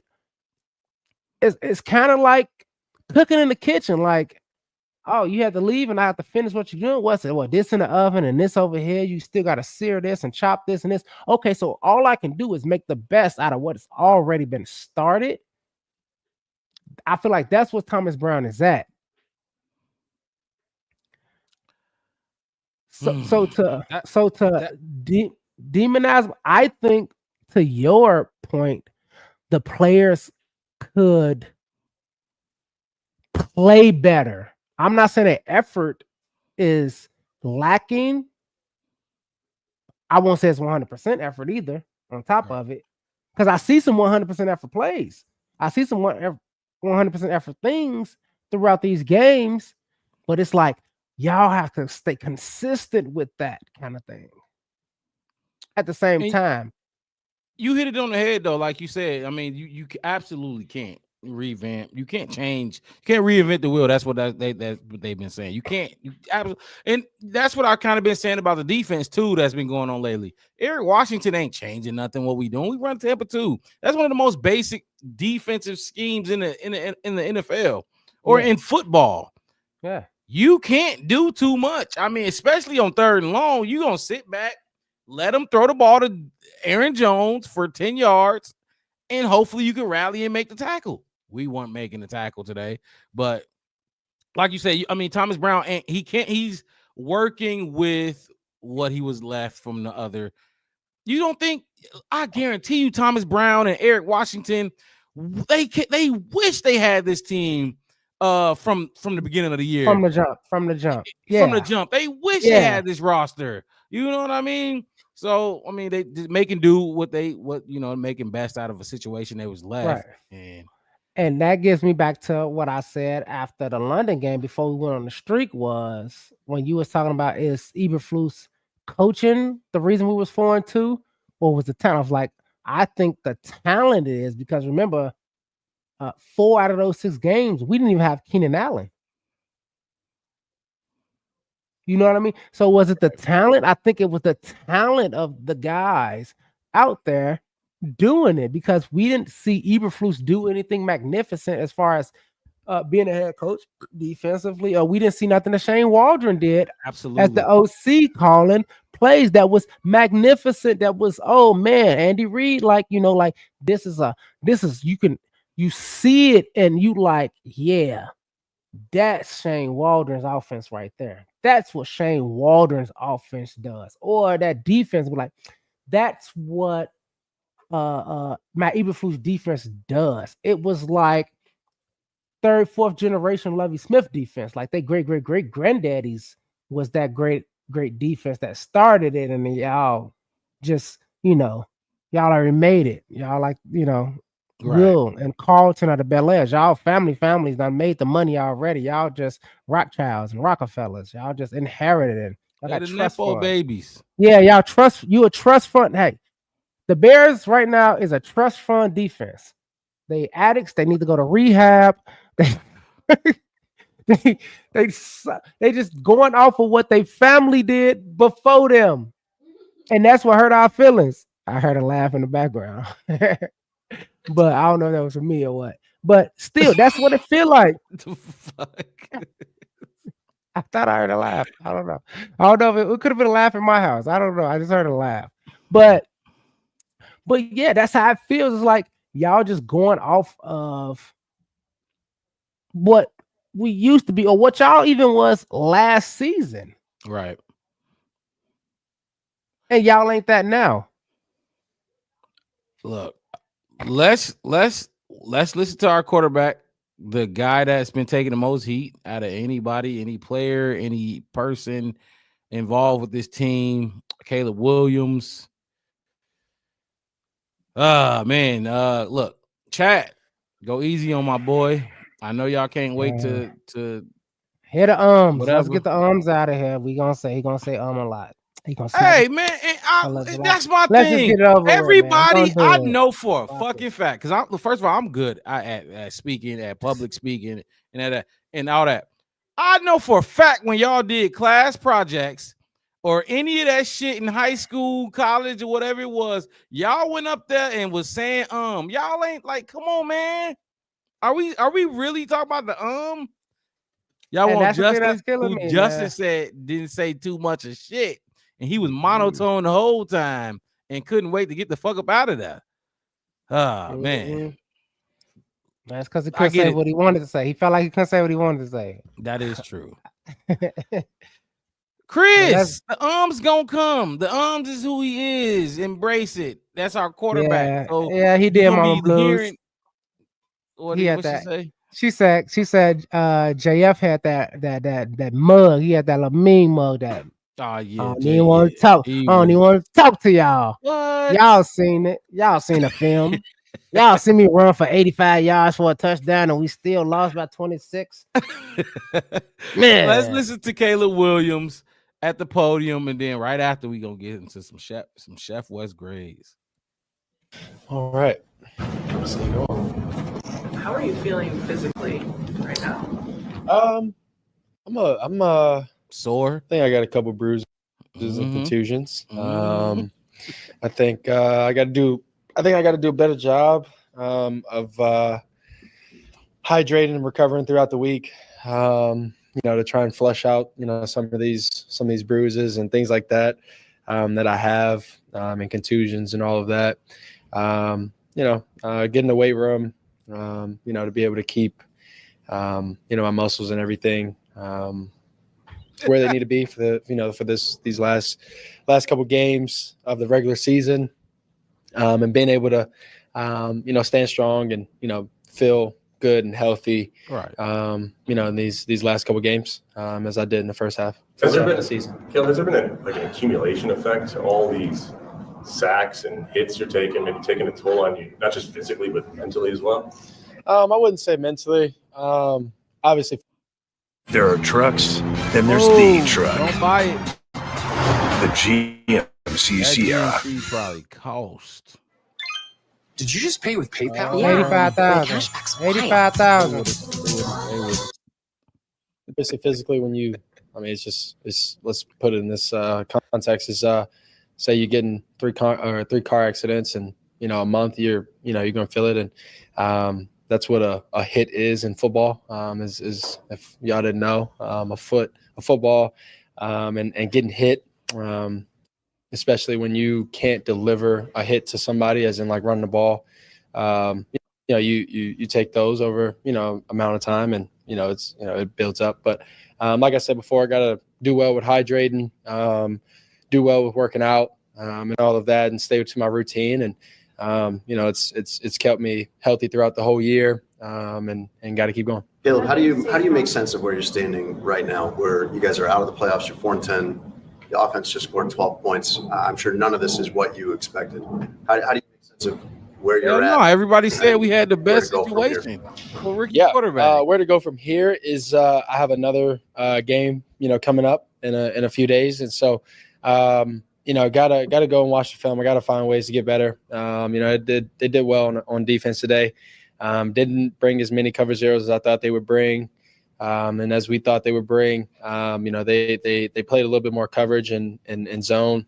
They dropped out. You and, fucking put did up a couple 340 on them last game. Interesting things on defense, and it's something that I'll go back and look at, and once I see it, and I kind of figured it out a little bit, at the end of the game, but once I go back, watch it and see it, and figure all of that out, when it happens again, and when I see that look again, or teams are probably going to do it, because they ended up stopping us a few times on some of their exotic looks they brought, and had in coverage, and so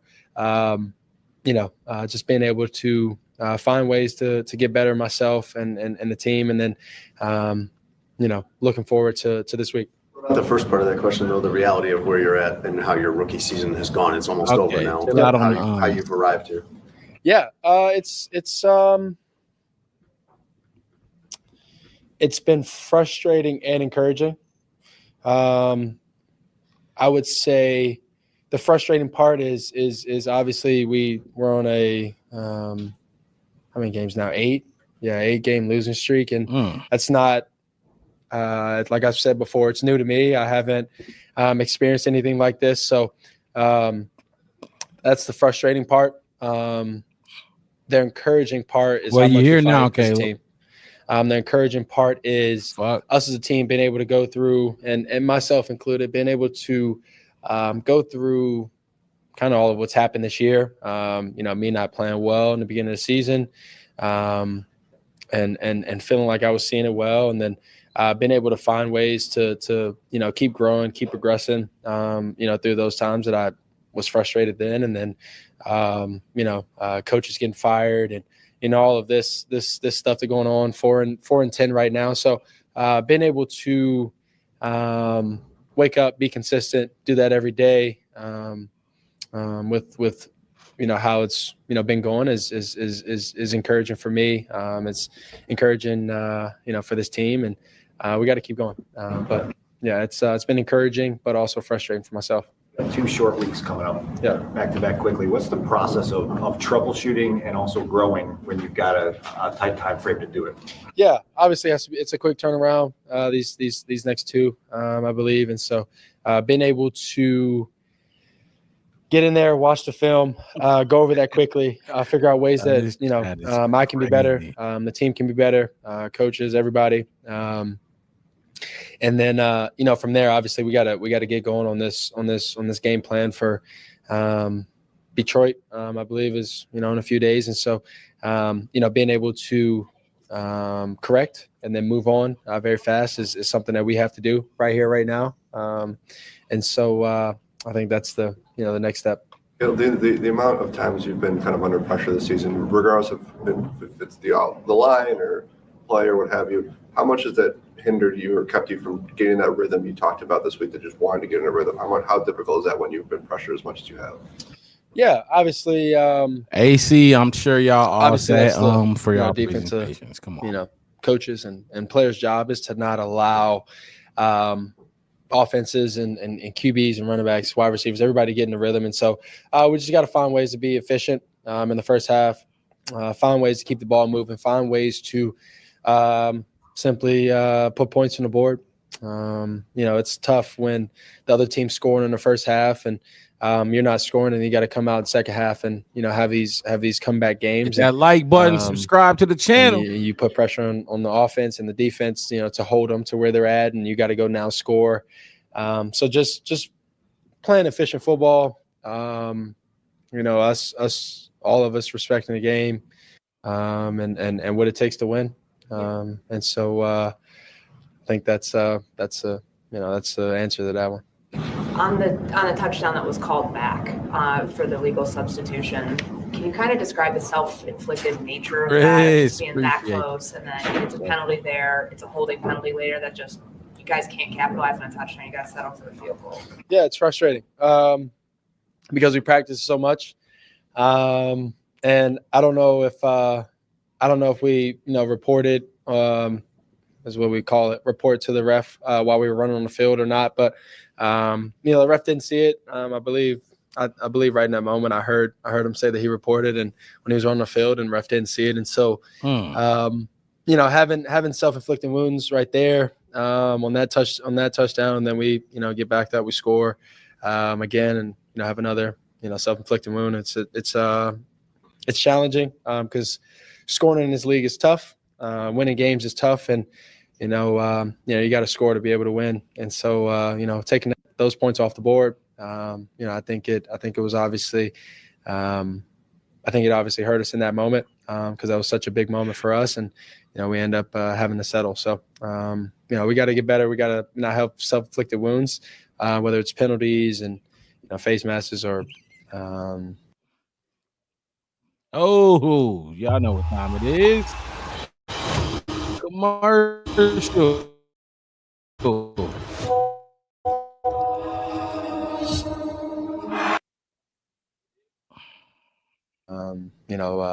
Illegal substitutions and things like that. Whatever the case may be, we can't have because of how Rich, hard it is. You gotta games chill to score. with the man. How do you think you saw the field today in terms of what they were doing, and Yeah, the first quarter, I think he got me a few times. Didn't turn the sack fumble. I did turn the ball over, but didn't throw the ball to their guys and have an interception. So I think protecting the football in that way, I did well in the first quarter. But he had a few wrinkles, which every coach will, and he's one of those coaches that he'll have a few unique wrinkles, and he did today. And it's I'll definitely go back and learn from it. Definitely something I'll have in my memory bank for when I play him again at some point, or for another team uses those two defensive looks that he had today. But other than that, right after first quarter, went to the iPad, figured it out, and figured out what those two wrinkles were, and definitely something that, like I said, I'll throw in the memory bank, and when those happen again, definitely execute and figure out a way to make them pay. But I think he did a good job today. Defense did a good job over there on the first quarter, and throwing a few wrinkles in, and then we gotta find ways to respond. Myself, we gotta find ways to absolutely. I gotta find a check down in that moment or anything like that when those moments happen. But we'll get better. I'll get better and move on from there. Caleb, this downturn the last couple of weeks has coincided with Thomas Brown having head coaching responsibilities in addition to OC, and also being on the field as opposed to upstairs. Is there a correlation there? Has the dynamic changed? And is it affecting you, the offense, that he's in a different position now than he was before?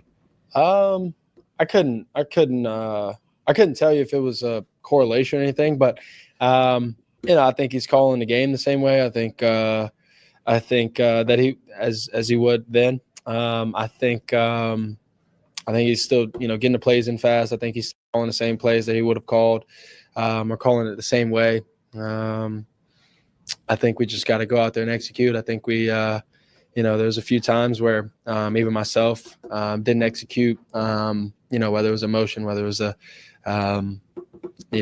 timing of the play. I know I had two today where I kind of messed up the timing of the play, which is frustrating. But I think we just got to go out there and execute. I think we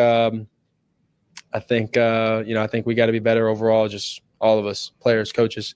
And then from there, we got to find ways to win the game and, be efficient on offense. Awesome. The Bears. Caleb might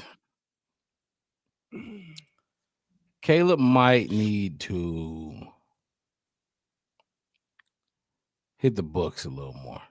And when I say the books, he might need to put more into his preparation. He has to prepare in a way that he hasn't ever prepared before. He has to prepare in a way that he doesn't see any of his teammates preparing for these games week in and week out. You know what I mean? Mamba I feel mentality.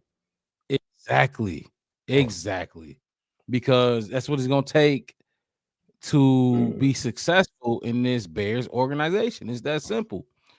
Yeah. The shit that's going on in the chat is just it throws me off completely when I'm watching it. That's all I hear now is I didn't even care about the before, but now the chat is Wes, you got any thoughts on this presser before you get into your Chef Wes grades? And we'll play the blame game, then we'll get up out of here. You kind of eloquently said it without saying I'm just fucking around. Nah. But you said it though, like he gotta get kind of in that Mamba mentality kind of bag, dude. Like more. I mean, I'm not saying this season, but being the Bears quarterback, like you kind of probably have to put two K's, own it, two S's, own being a Bears quarterback. You know what I mean? Like I feel like he's just going through the motions right now. I think, and that's my whole thing. When I was saying about the rest of the team, it's like I'm not saying that they're giving up in a sense, but living up to their talent, like. And it's hard. It's hard to say, like, he got to be perfect. Like we was talking about in the chat, he was like perfect. I'm not saying perfect, but I didn't get to say it in our group chat, but you gotta hit those, the ones you got, like the tight window throws. If that get batted down or get a good defensive play, because like I mean, they all get paid millions of dollars to play the same game. They got a defense who don't want to be embarrassed either. All this other kind of stuff. So it's the I said not it's the Oh but hell no, that's but no, funny. seriously, it's that getting the easy stuff, the right stuff done. I know it's gonna be some difficult places. I'm not saying you're not finna get strip sacked ever. I'm not saying you're not gonna ever get sacked no more. I'm not saying you're not gonna turn the ball over. None of that. It's just the expectation of you is for you to be like you were just saying, like Mamba mentality. Like you supposed to be in your bed. We saw you sitting down preseason with Tom Brady, who most could probably consider the greatest quarterback of all time, who's kind of giving you the game and all this other kind of stuff. And we know how he prepares. So Tom Brady prepares so much he got a divorce. Hey, you ain't lied. Yeah, You know what I hell mean? yeah. Like Hell football yeah. was so important to him. He got a divorce for probably what some people would say probably one of the top 10 most beautiful women in the world, kind of stuff. Like a top. You know what I mean? Like disagree, but no, I'm just saying most. I said some people would say. Yeah. I didn't say people. I said some people would say. I mean, Mhm. she top. I mean, she made just as much money as he did, and she ain't never Oh yeah, threw a touchdown in her. she made more than he did for sure. And she ain't never threw a goddamn touchdown in her life, or dunked a basketball, or made a song, or cured cancer, or She walked nothing. that walk though. She walked on a. She walked catwalk. on. She walked 17 feet down, looked at a camera, turned around, and walked away. And she made more than somebody who has 7 Super Bowls. So my whole thing is like her craft. She got it, her Mamba mentality, if you want to make me say. Like she kept everything looking what it's Right, supposed Caleb, to he's be. gonna have to tap into that. He absolutely is going to. He gotta tap. He gotta double tap, triple tap, quadruple tap. Every time you say you should be restarting another play. Then if I want to joke about that more, you know what I mean? Like that's how you should. That's how you gotta be. Like it's Chicago football. It's Chicago Bears football, dude. This ain't no joke. This ain't no fair weather franchise. As much as people want to clown it, it is not. It's an NFL staple franchise at the end of the day, whether we win or we lose. Because there's a lot of teams losing. No, keep going, Wes. My bad. Keep going. And I don't think he needs to find his love for football again. That's crazy. He gotta be obsessed with football. Ding, ding, ding, ding, ding. There's a lot of people been married 40 years. You would think they hated each other. But it's people that just people in relationships just obsessed with their partners. Like Bunny obsessed with you. Say, are you okay? Are you getting hit at home? Should we call somebody? Like that kind of, you know what I mean? Like you have to be that into this game for this franchise, for this team to be this quarterback. I completely agree. Are you ready to get in these Chef West grades? And it is getting late in the Midwest. It's 1 a.m. here. Let's fly through these Chef West grades and then let's get a blame game in and then we'll wrap this up. We'll start with the defensive grade. What you got? Easy, peasy, beautiful cover girl. Oh, that was I could kind of. You see, because his wife, Tom Brady's wife, was a model. She was a cover girl. No, okay. Now I see what you did. I can kind of guess.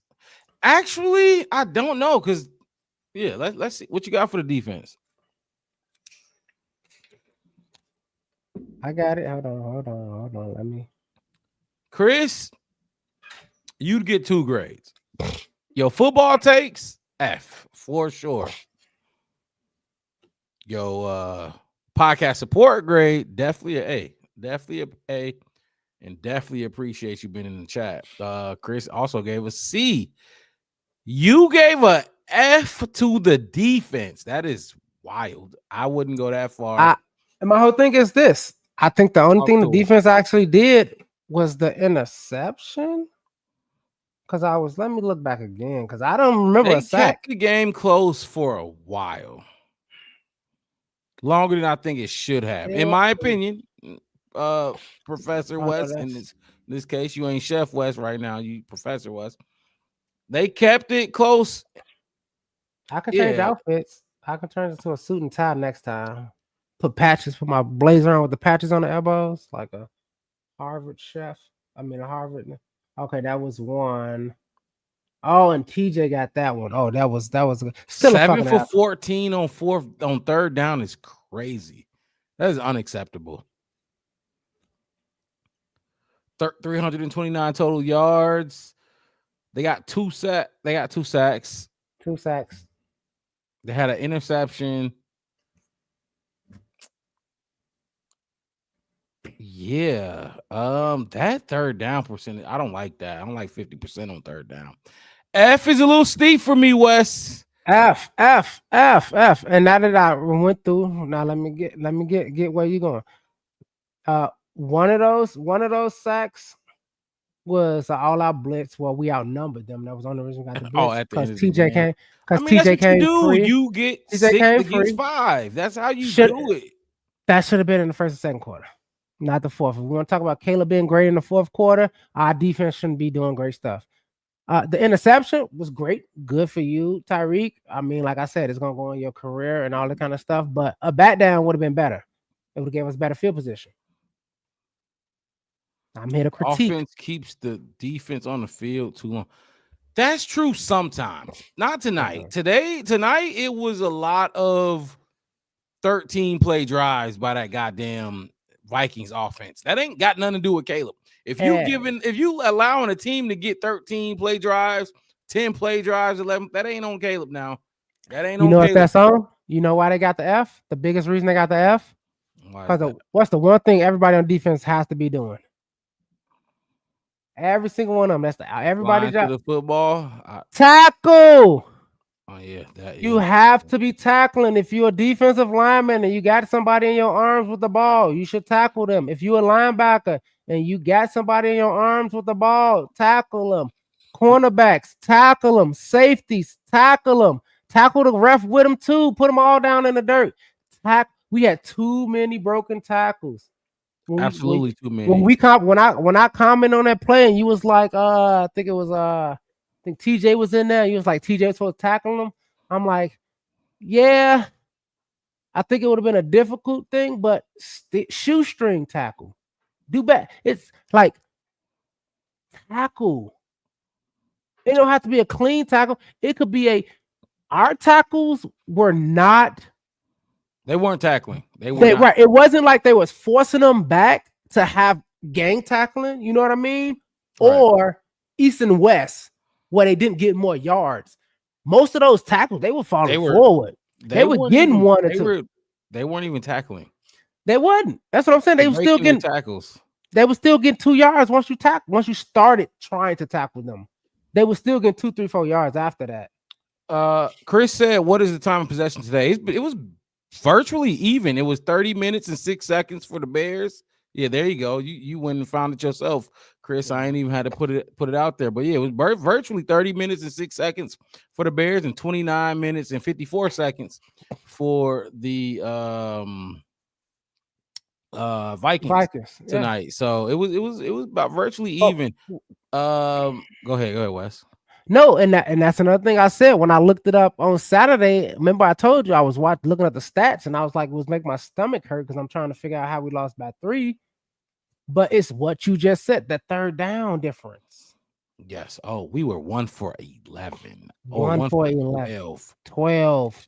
1 for 12 on third down. You ain't getting no first. That's that. You know what they say? No first downs. That's all I heard when you said that. You ain't beating nobody like that. You ain't getting nobody. You ain't driving down the field. Okay, so how long you have F. It seemed like a lot of people are agreeing with that F. I probably would have went with like a C- D+ type of thing, just because I said in the chat, like, it's crazy. This game is only a 2 possession game or 10-0 or 13-0. It was close for a while.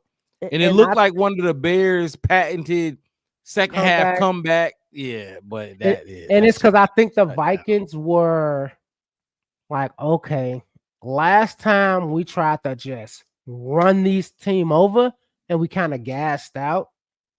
It's like find somebody for a second time. It's like the first time we fought around the 6th, 7th round, I was gassing out.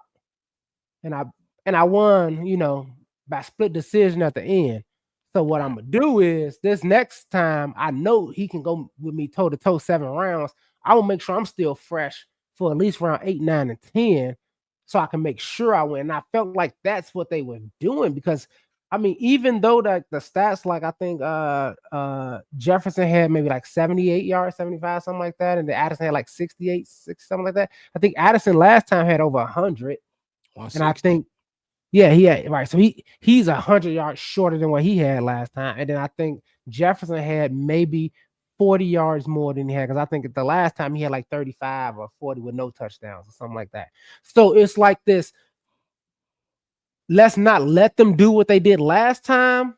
And like I said before, and forgetting what we did to almost win the other time.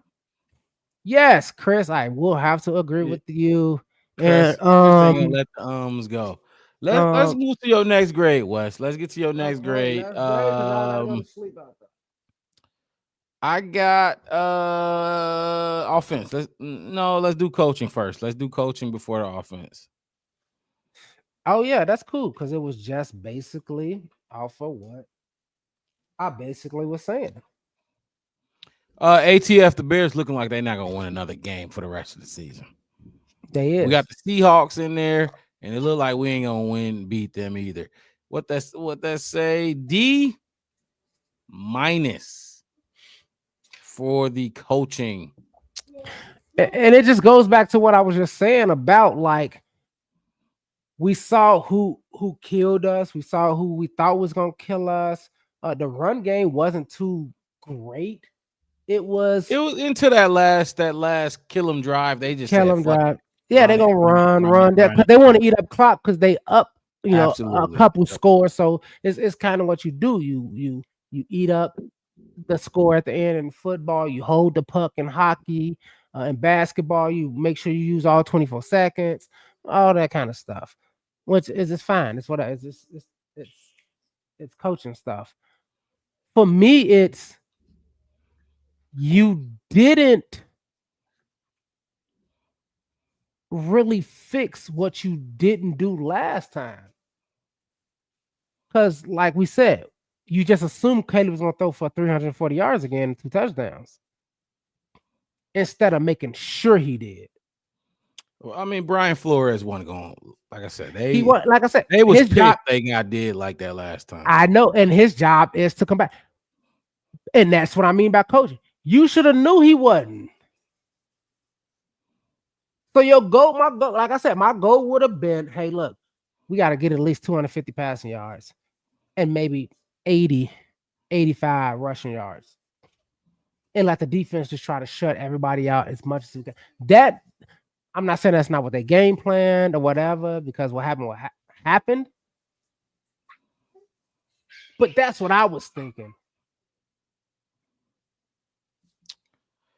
And it just felt like, especially with the not reporting, the not helping Karan, knowing that he coming off a major injury, he a rookie. This is his first start. All kind, you know what I mean? Just dumb. Like, I mean, you could add the fourth and ones where you keep running. Your littlest running back, you keep running him and thinking he gonna run through some shit. No, you can't. You got to be sneaky. That's when you're supposed to have. If you was gonna do that, that's when you should have brought Kramer out too. 4th and 1. He could have practiced being an eligible receiver then. And we would have just had to punt in the middle of the field instead of losing a touchdown. All right. Let's talk about our special teams grade. I'm not mad at the grade. I could quibble with it a little bit, but I ain't mad at it because I mean, there's a lot of mistakes that could have been fixed. Special teams. Was there special teams? We finally got a field goal out there. Chris thinking an A, which is crazy. It's crazy. But I mean, yeah, Torrey Taylor had a couple good punts. We made our field goals. C, okay, average, middle of the pack, middle of the road. I'm not mad at it. Best I could do a C. Because at the end of the day, that's the kickers are only like, let's just call the kickers half of special teams, and they did their jobs.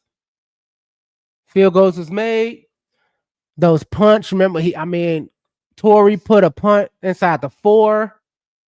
But the best return we had got called back.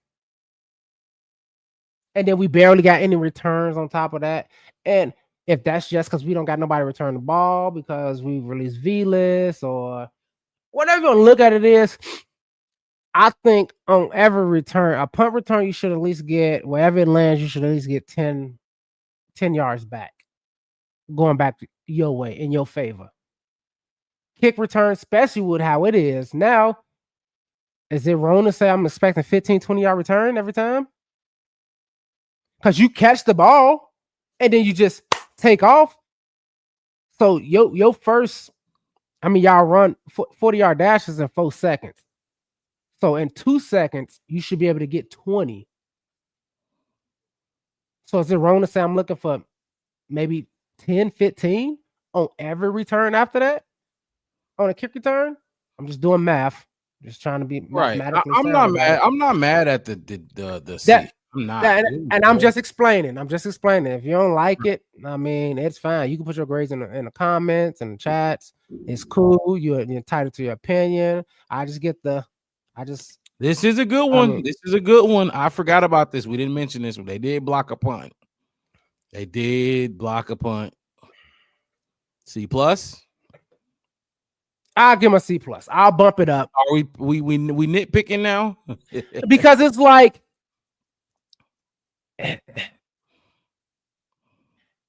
what do you think was better? How about this? This is what I was saying. What play do you think was better? The block punt we got or the strip fumble that they got? Because their strip fumble, they picked the ball up and ran about 15, 20 yards down. Well, that was their defense. And that's their defense. So, and that's what I meant. That's why I want to contrast in the sense of, if we would have blocked the punt and we could have kind of got on it and got a little extra and got down, yeah, you know what I mean? A little bit more. Where did that go? I didn't even see it went 11 yards. They blocked it, and so they turned a punt into an 11-yard punt. So we only went. Wait, 11. So the ball went out of bounds, though, right? It went out of bounds. Yeah, it went out of bounds. 11 yards from. I didn't even. I guess the line of the ball went. I guess the 11 yards from. I guess the line of scrimmage. How do you punt? How do you block a punt off your face mask and it travels out of bounds like that? Out of bounds like that. That's what I'm saying. It's like, what the fuck? Okay, you blocked it. What? I'm not mad at it. I'm not mad at the C. It was very average. Like I said, C plus if you want to tussle a little bit. I'll give y'all C plus. I'll change it. I'm not the Grinch. You know, I got some Christmas lights up in there. I got a Christmas tree somewhere. Where's my Christmas tree at? It's over there. Y'all can see. Look, I'm not a Grinch. I got lights hanging up in my house. I got chimney and fireplace stuff. Y'all, look, I'm not a Grinch. Look. I got Christmas stuff. Christmassy. I'm jolly. So I'm gonna give y'all a C plus. I'm gonna give it. Your mama called and she talked to the professor. What Chris really said? He really don't like the C at all. He's with you with that Torrey Taylor shit. I hate that Torrey Taylor talk. I don't care about punting. Like, stop with the punting thing, because I'm not gonna go down that rabbit hole. Let's move on to the offensive grade, the last grade of the Chef West grade segment, and then we'll give a blame game, and we're gone for the night. Offensive grade. What did the offense do, in your opinion? A, B, C, D, E, F, G. Damn, that's great. Chris, you are persistent. Very persistent. Look, and then look.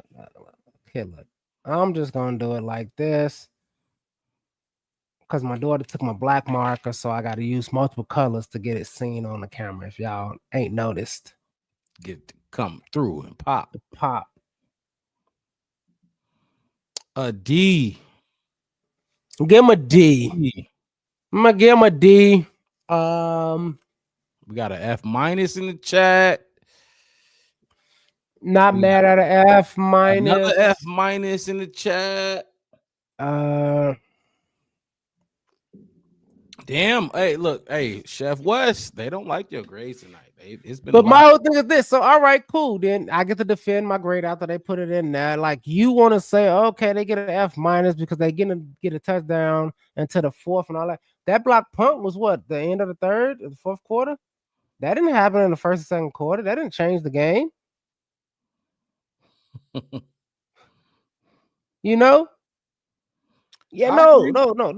This nicotine. You smoking something that's glass. Let me say so. How you gonna say? I wasn't gonna put the chat on the screen, but go ahead, put it up there because he said it. So I'm a comment on it. It's like I said, it's not even nicotine. It's just flavored. Look, Mama Blue. Look, we gotta let Mama Blues go to sleep. That's what we gotta do. No, we finna get up out of here, but to me. still, and my whole thing is just like this. Like, I'm looking at the chat, and it's like, oh well, we didn't do that until the end. I gave them a D-, honestly, because the run game looked viable. It looked like something we could use. It looked like halfway in contrast. Right, in contrast to the pass game, like we can actually go 1-2, 1-1-2, 1-2, 1-1-2. Like we could, you know what I mean? Like I felt like that's what we could do, and that's what we could have did. And just like, I mean, we called it failed Maryland. I think that strip fumble kind of popped the balloon for us. Poop. Oh, that pissed me off. You know what I mean? Because if you saw how we were coming, moving the ball, and you driving down the field, we were hitting the chains. Absolutely. And that one little thing kind of boggled everything up, and everybody got antsy and tensed up, like, oh no. And it's like, calm down, like, so that's what I'm giving them. Giving them a solid D. Yeah, and the flags. I don't like to use flags in my equations, especially when we playing like shit. I don't even want to flags yet. Exactly, because sometimes in previous games before, don't forget, some flags have benefited us too. And then we got a flag that ruined it right after it. So I'm not even, so that's why I don't use flags to call or a non-call, Chris. No calls where it's like, yep, I saw. Hey, did Chris ever tell us his quarterback? No, he didn't. He's scared. He ain't tell us Chris, his quarterback. It's Chris Mullen. Or Aiden O'Connell. You think we should go trade Caleb Williams for Aiden O'Connell? That's what he think. Oh man, I love it. But that's my offensive grade, man. I can't fail him. I can't argue with you. If I'm gonna argue with you, I'm gonna say F. You know what I mean? I'm not going up. Yeah. You know, no, definitely not going up. argue with look. I took the minus off. In the sense of, hey, if we gonna talk about that, like I said, we talked about that block punt and gave him credit for that. Okay, I gotta give him credit for the touchdown. Gotta give him credit for the run game. This, that, and third, and I'm not gonna penalize them for the penalties they should have had. What? I hate the Hall. The Hall is fine, but I'm not putting your comment up when you talking about Caleb and that dumb shit. I'm not. Yeah, we're not doing that. But the Hall is like about Caleb. Come on, call him Caleb. The Hall is like being on a podcast, and they say, "Tell us what your perfect mate would be like," and it's like, well, I could describe something that might not exist. I could be like, I want them to be an African goddess who can turn, iron into gold, and she snap her fingers. See, and I asked him who did he want, or what Bears quarterback did he like? Like, did he think was, you know what I mean? That's what I really asked. Yeah. But it sounds like he's going Fields, but I heard him dog Field. not heard, but I seen him dog Fields Yep. in the comments before. So that's basically you So picking. in Chris' world, we would kept Fields when they got Marvin Harris Jr. I live in Arizona. He's trash. I mean, not trash. He's not. I mean, I ain't gonna say trash, but Circumstance. Yeah. Yes. You see what I'm saying? The situation that he in, because his quarterback is 4'10". I stood next to that dude. He ain't no bigger than nothing. You talk about a midget quarterback. That's a midget. And then the people talking about the only one on there is maybe JPJ. At any top 5 pick next year. All right, let's give our blame game. Let's play the blame game, and then we will see y'all next week. Blame game. I'll kick it off. Blame game for this game. It's kind of tough. It was a lot of stupid shit going on. It was like, is that coaching? Is that the players? Is that him? Or is that Thomas? Or this be the first time all season. First time all season for me, at least. I don't know. I can't speak for my co-host. We both finna do it. I feel like Caleb Williams. I'm blaming you for this game. Like I said, usually I have to look back and look at the film and see. But they gave me some. Look at Chris. Look, he thirsty. Chris thirsty. That is crazy. I have to blame Caleb for the first time this season, just because I didn't have to look back at the film this time. They showed me on Troy Aikman. He was thirsty. I thought Troy Aikman was dogging my boy Caleb a little too much today. I ain't gonna lie, on the broadcast, he was hating a little bit. He was 0 for 11. You told us that a lot. You was 0 for 11, so shut the fuck up. Don't be commenting on my quarterback and you 0 for 11 as a rookie. You know what I mean? We people want to compare Caleb to 10-year veterans, 6-year veterans, 7-year, and he's a rookie. They forget he's a rookie. I guarantee no other rookie quarterback. Jay Daniels, Bo Nix, nobody's getting compared to these 5-6-year, even Hall of Fame quarterbacks. Caleb gets compared to every fucking body. But the blame game goes to Caleb.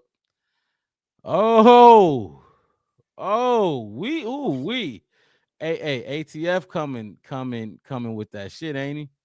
Woo! Ain't he coming with that shit? White QBs don't fuck with the black QBs.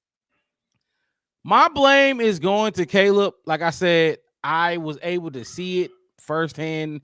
He was missing some guys that could have kept some drives going. Look at her.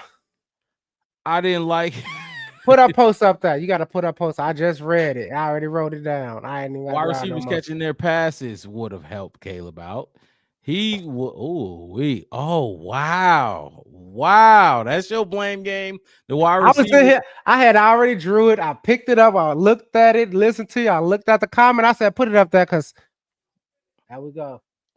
Let me finish. Let me finish my Caleb blame. Like I said, the first time this season. Probably won't happen again in the next 3. We'll see. I'm not biased. First time this season.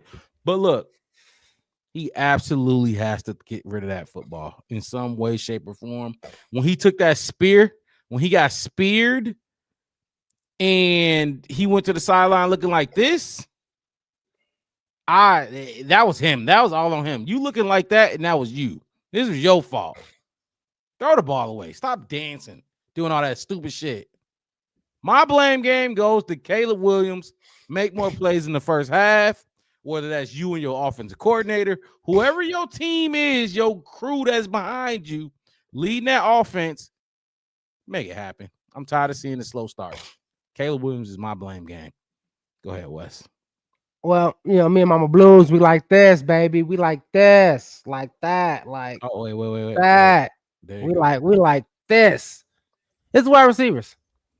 And I'm gonna say it because you said it on Saturday, $100+ million in that wide receiver room. Absolutely. And y'all got 3 months with this rookie quarterback, and I'm bringing my man 15 in that too. That's your boy. You know him since y'all was knee high to a stump.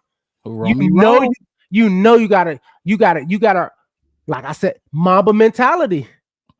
Drop the touchdown. He dropped the touchdown. You gotta have that. You gotta have that Mamba mentality too. You gotta know, like, oh, his tendencies, like Aikman and all these other quarterbacks, everybody say, well, you know, they on the wrong page and blah, blah, blah. As a receiver, I gotta know, like, dang, man, look, if I'm finna run this, and I'm not talking about the just miss ones where it's like, you know, the ball should have been thrown short, but he threw like he thought you was going to the back pylon kind of thing. And see here's ATF right there with you. Keep going. How many cuts? Yeah, that's what I'm saying. That's what I'm saying. I'm not even talking about I'm talking about that chance, that Eminem, that 8 Mile shit. Like when you got that chance, you better run to that ball. You better, if you see that ball coming to you, you might have to lose 2 yards to drive back like you a cornerback. Come back to the ball. Coming back to that ball hard, aggressive, like, yeah, you only get that one. Come back hard, get it. Be aggressive with it. Like, go get it because you know who you got behind that line. You seen what's behind between. You seen the stats. You know, oh my God, my homie. I'm remembering my homie Caleb back there. He done got speared, as you said, 60 times. Speared. Hold on. Let me run across. Yeah, let me be over there because guess what? I can sit down for 3 plays if I'm Roma Doomsday to get some ice packs on my ribs, and because you think about it, Rome was doing it the first 3 weeks, and then remember he got hit that one game. Well, he just got buckled. And remember, I think he sat out the rest of the game. I remember. And then he can't, you know what I'm talking about? He kind of gingerly came back the next 2 or 3 games off of an injury. He said this is the first time. I think it was his legs, actually. I think it was like a knee injury or something. He said, I never had a knee injury. I never felt that. Blah, blah, something like that. Hey, well, guess what? It's 2 more of you. There's only one Caleb on this team. So you can sit out just like Keenan did the first 4 weeks. You can sit out for 4 weeks, eat gummy bears or whatever, sit down and watch Cartoon Network for all I care. But you got to drive back. You got to be doing it. You got to get it. Keenan Allen, man, you got to be a vet, dude. You want these targets? You want a contract for next season? You got to. And then you do this beautiful ass catch, tiptoe leaning in, you know, that Larry. Man. And then you do that. That's spitting in my face. You just spit in my face. Oh, that ball was way out of bounds. That ball was way out of bounds. You gonna toe tap it? You gonna Tony toe tap it? That's crazy. But the one that was right there to you, the one that was right there, you like, come on, man. And then the ones when they're like you said, like the ones when they do get wide open, Caleb miss them. He miss you. Oh my God! This not you're not gonna get or either, you overthrow them. Either you finna get under overthrown. So think about if you do the math, you have like a 36% chance of getting this catch. Period. Your job is to turn that 36 to like a 52. They have not been on the same page. When I say they, Caleb and the receivers, they haven't been on the same page all season. And they have fucking season. I don't know. Spit on I feel like, in my opinion, his best connection is with Keenan. And it's crazy. Keenan. It's crazy. So look, and it's crazy because he didn't have him the first 4 weeks. He had him, and then he got hurt, so he missed I think he missed 2 games. Nah, I thought he missed games. 3. It wasn't 4. It might have been 3, but he didn't miss 4 straight. But we get what you're saying. You know what I mean? We get the fucking picture. You blame the wide receivers because they're the ones. Because like you said, we already know. Everybody know O-line trash. We ain't gonna talk about them. Let's not even give them 5 more seconds. So that's ATF. If the wide receivers get open, they won't get cracked. I am tired of seeing Caleb have to throw passes into tight windows or fit passes into people. If they're wide open like TJ Hawkinson or the fucking Vikings wide receivers, they wouldn't get cracked when they catch the ball. Like he said, Chris said, wide receivers not at their best today. I don't remember the last time. Or last week or the week before that. It's like, I swear, in Arizona, ever since Roma Doomsday dropped that easy pass, and I think that was like one of only 2 drop passes that entire game, it's like multiplying. It's like 2 times 2, and then 4 times 4, and then 12 times 12. It's like the drops just keep multiplying and doubling and just piling up with every wide receiver. Right? And my whole thing is, okay, cool. Like I just said, go get cracked then. Sit down for 3. We'll bring in Tyler Scott. We'll bring in DeAndre Carter for a couple downs. We got Colin Johnson. That's all I'm saying. Hold on to the ball, get cracked. Go sit down, get some oxygen, hit the blue tent, get on the bike, have them inject you with some steroids, pop some ibuprofen. We'll see you at the second half. Get juiced up. Get juiced up then. Look, but you can't have Caleb leaning on the bench like that. Like, oh, you say you can't have Caleb doing this. Yeah, you can't have him doing that. Because we're gonna be there. You try to bring in, and I don't care what y'all. So you gonna bring in Bajent? He an arm wrestler. Who the Bajent stuff is funny. Look. Hit the like button, subscribe to the channel, The Black Bear Podcast. You can find us on Facebook, YouTube, and Twitter. We go live every Saturday, every Sunday for post-game shows, or if it's a Monday like tonight, we'll go live again for a post-game recap. I'm your host, Mark Robb, with my co-host, Chef Wes, with me. Appreciate y'all tuning in. Chef Wes, you got any last words you want to say for the people? It is 1:30 where I am. I don't know where y'all at, but wherever y'all at, this is where you need to be for Bears post-game shows. We got a lot in store for y'all for the offseason. We got a lot in store for y'all for the rest of this season. We love talking Bears football with the fans. Look, this is what we do. Just like barbershop talk, work talk, wherever the fuck you at. Basketball court talk. We talk Bears football. We all love this team. And that's what we do. And we do it in a genuine way. We don't script here. We don't script a goddamn thing. Tell them what, Wes, everything we say is based off our emotions and what we know about football. Like, come on now. The game, the stats, and how we feel about them. Set. Look at Chris. Hold on. Look at Chris. Only 11:30 chef time. That's it is. Oh, that's crazy. It is. Wow. Hey, Chris, you a real one for sure. Like, man, all I gotta say is go Bears. Hey, don't do that. They gonna hate. They gonna hate it. I know they hate it. They probably hate that more than the ums. They'd probably hate that more than the ums.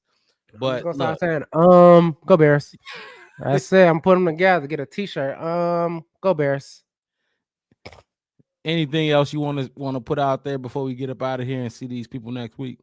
Nah. I'll see y'all next week, man.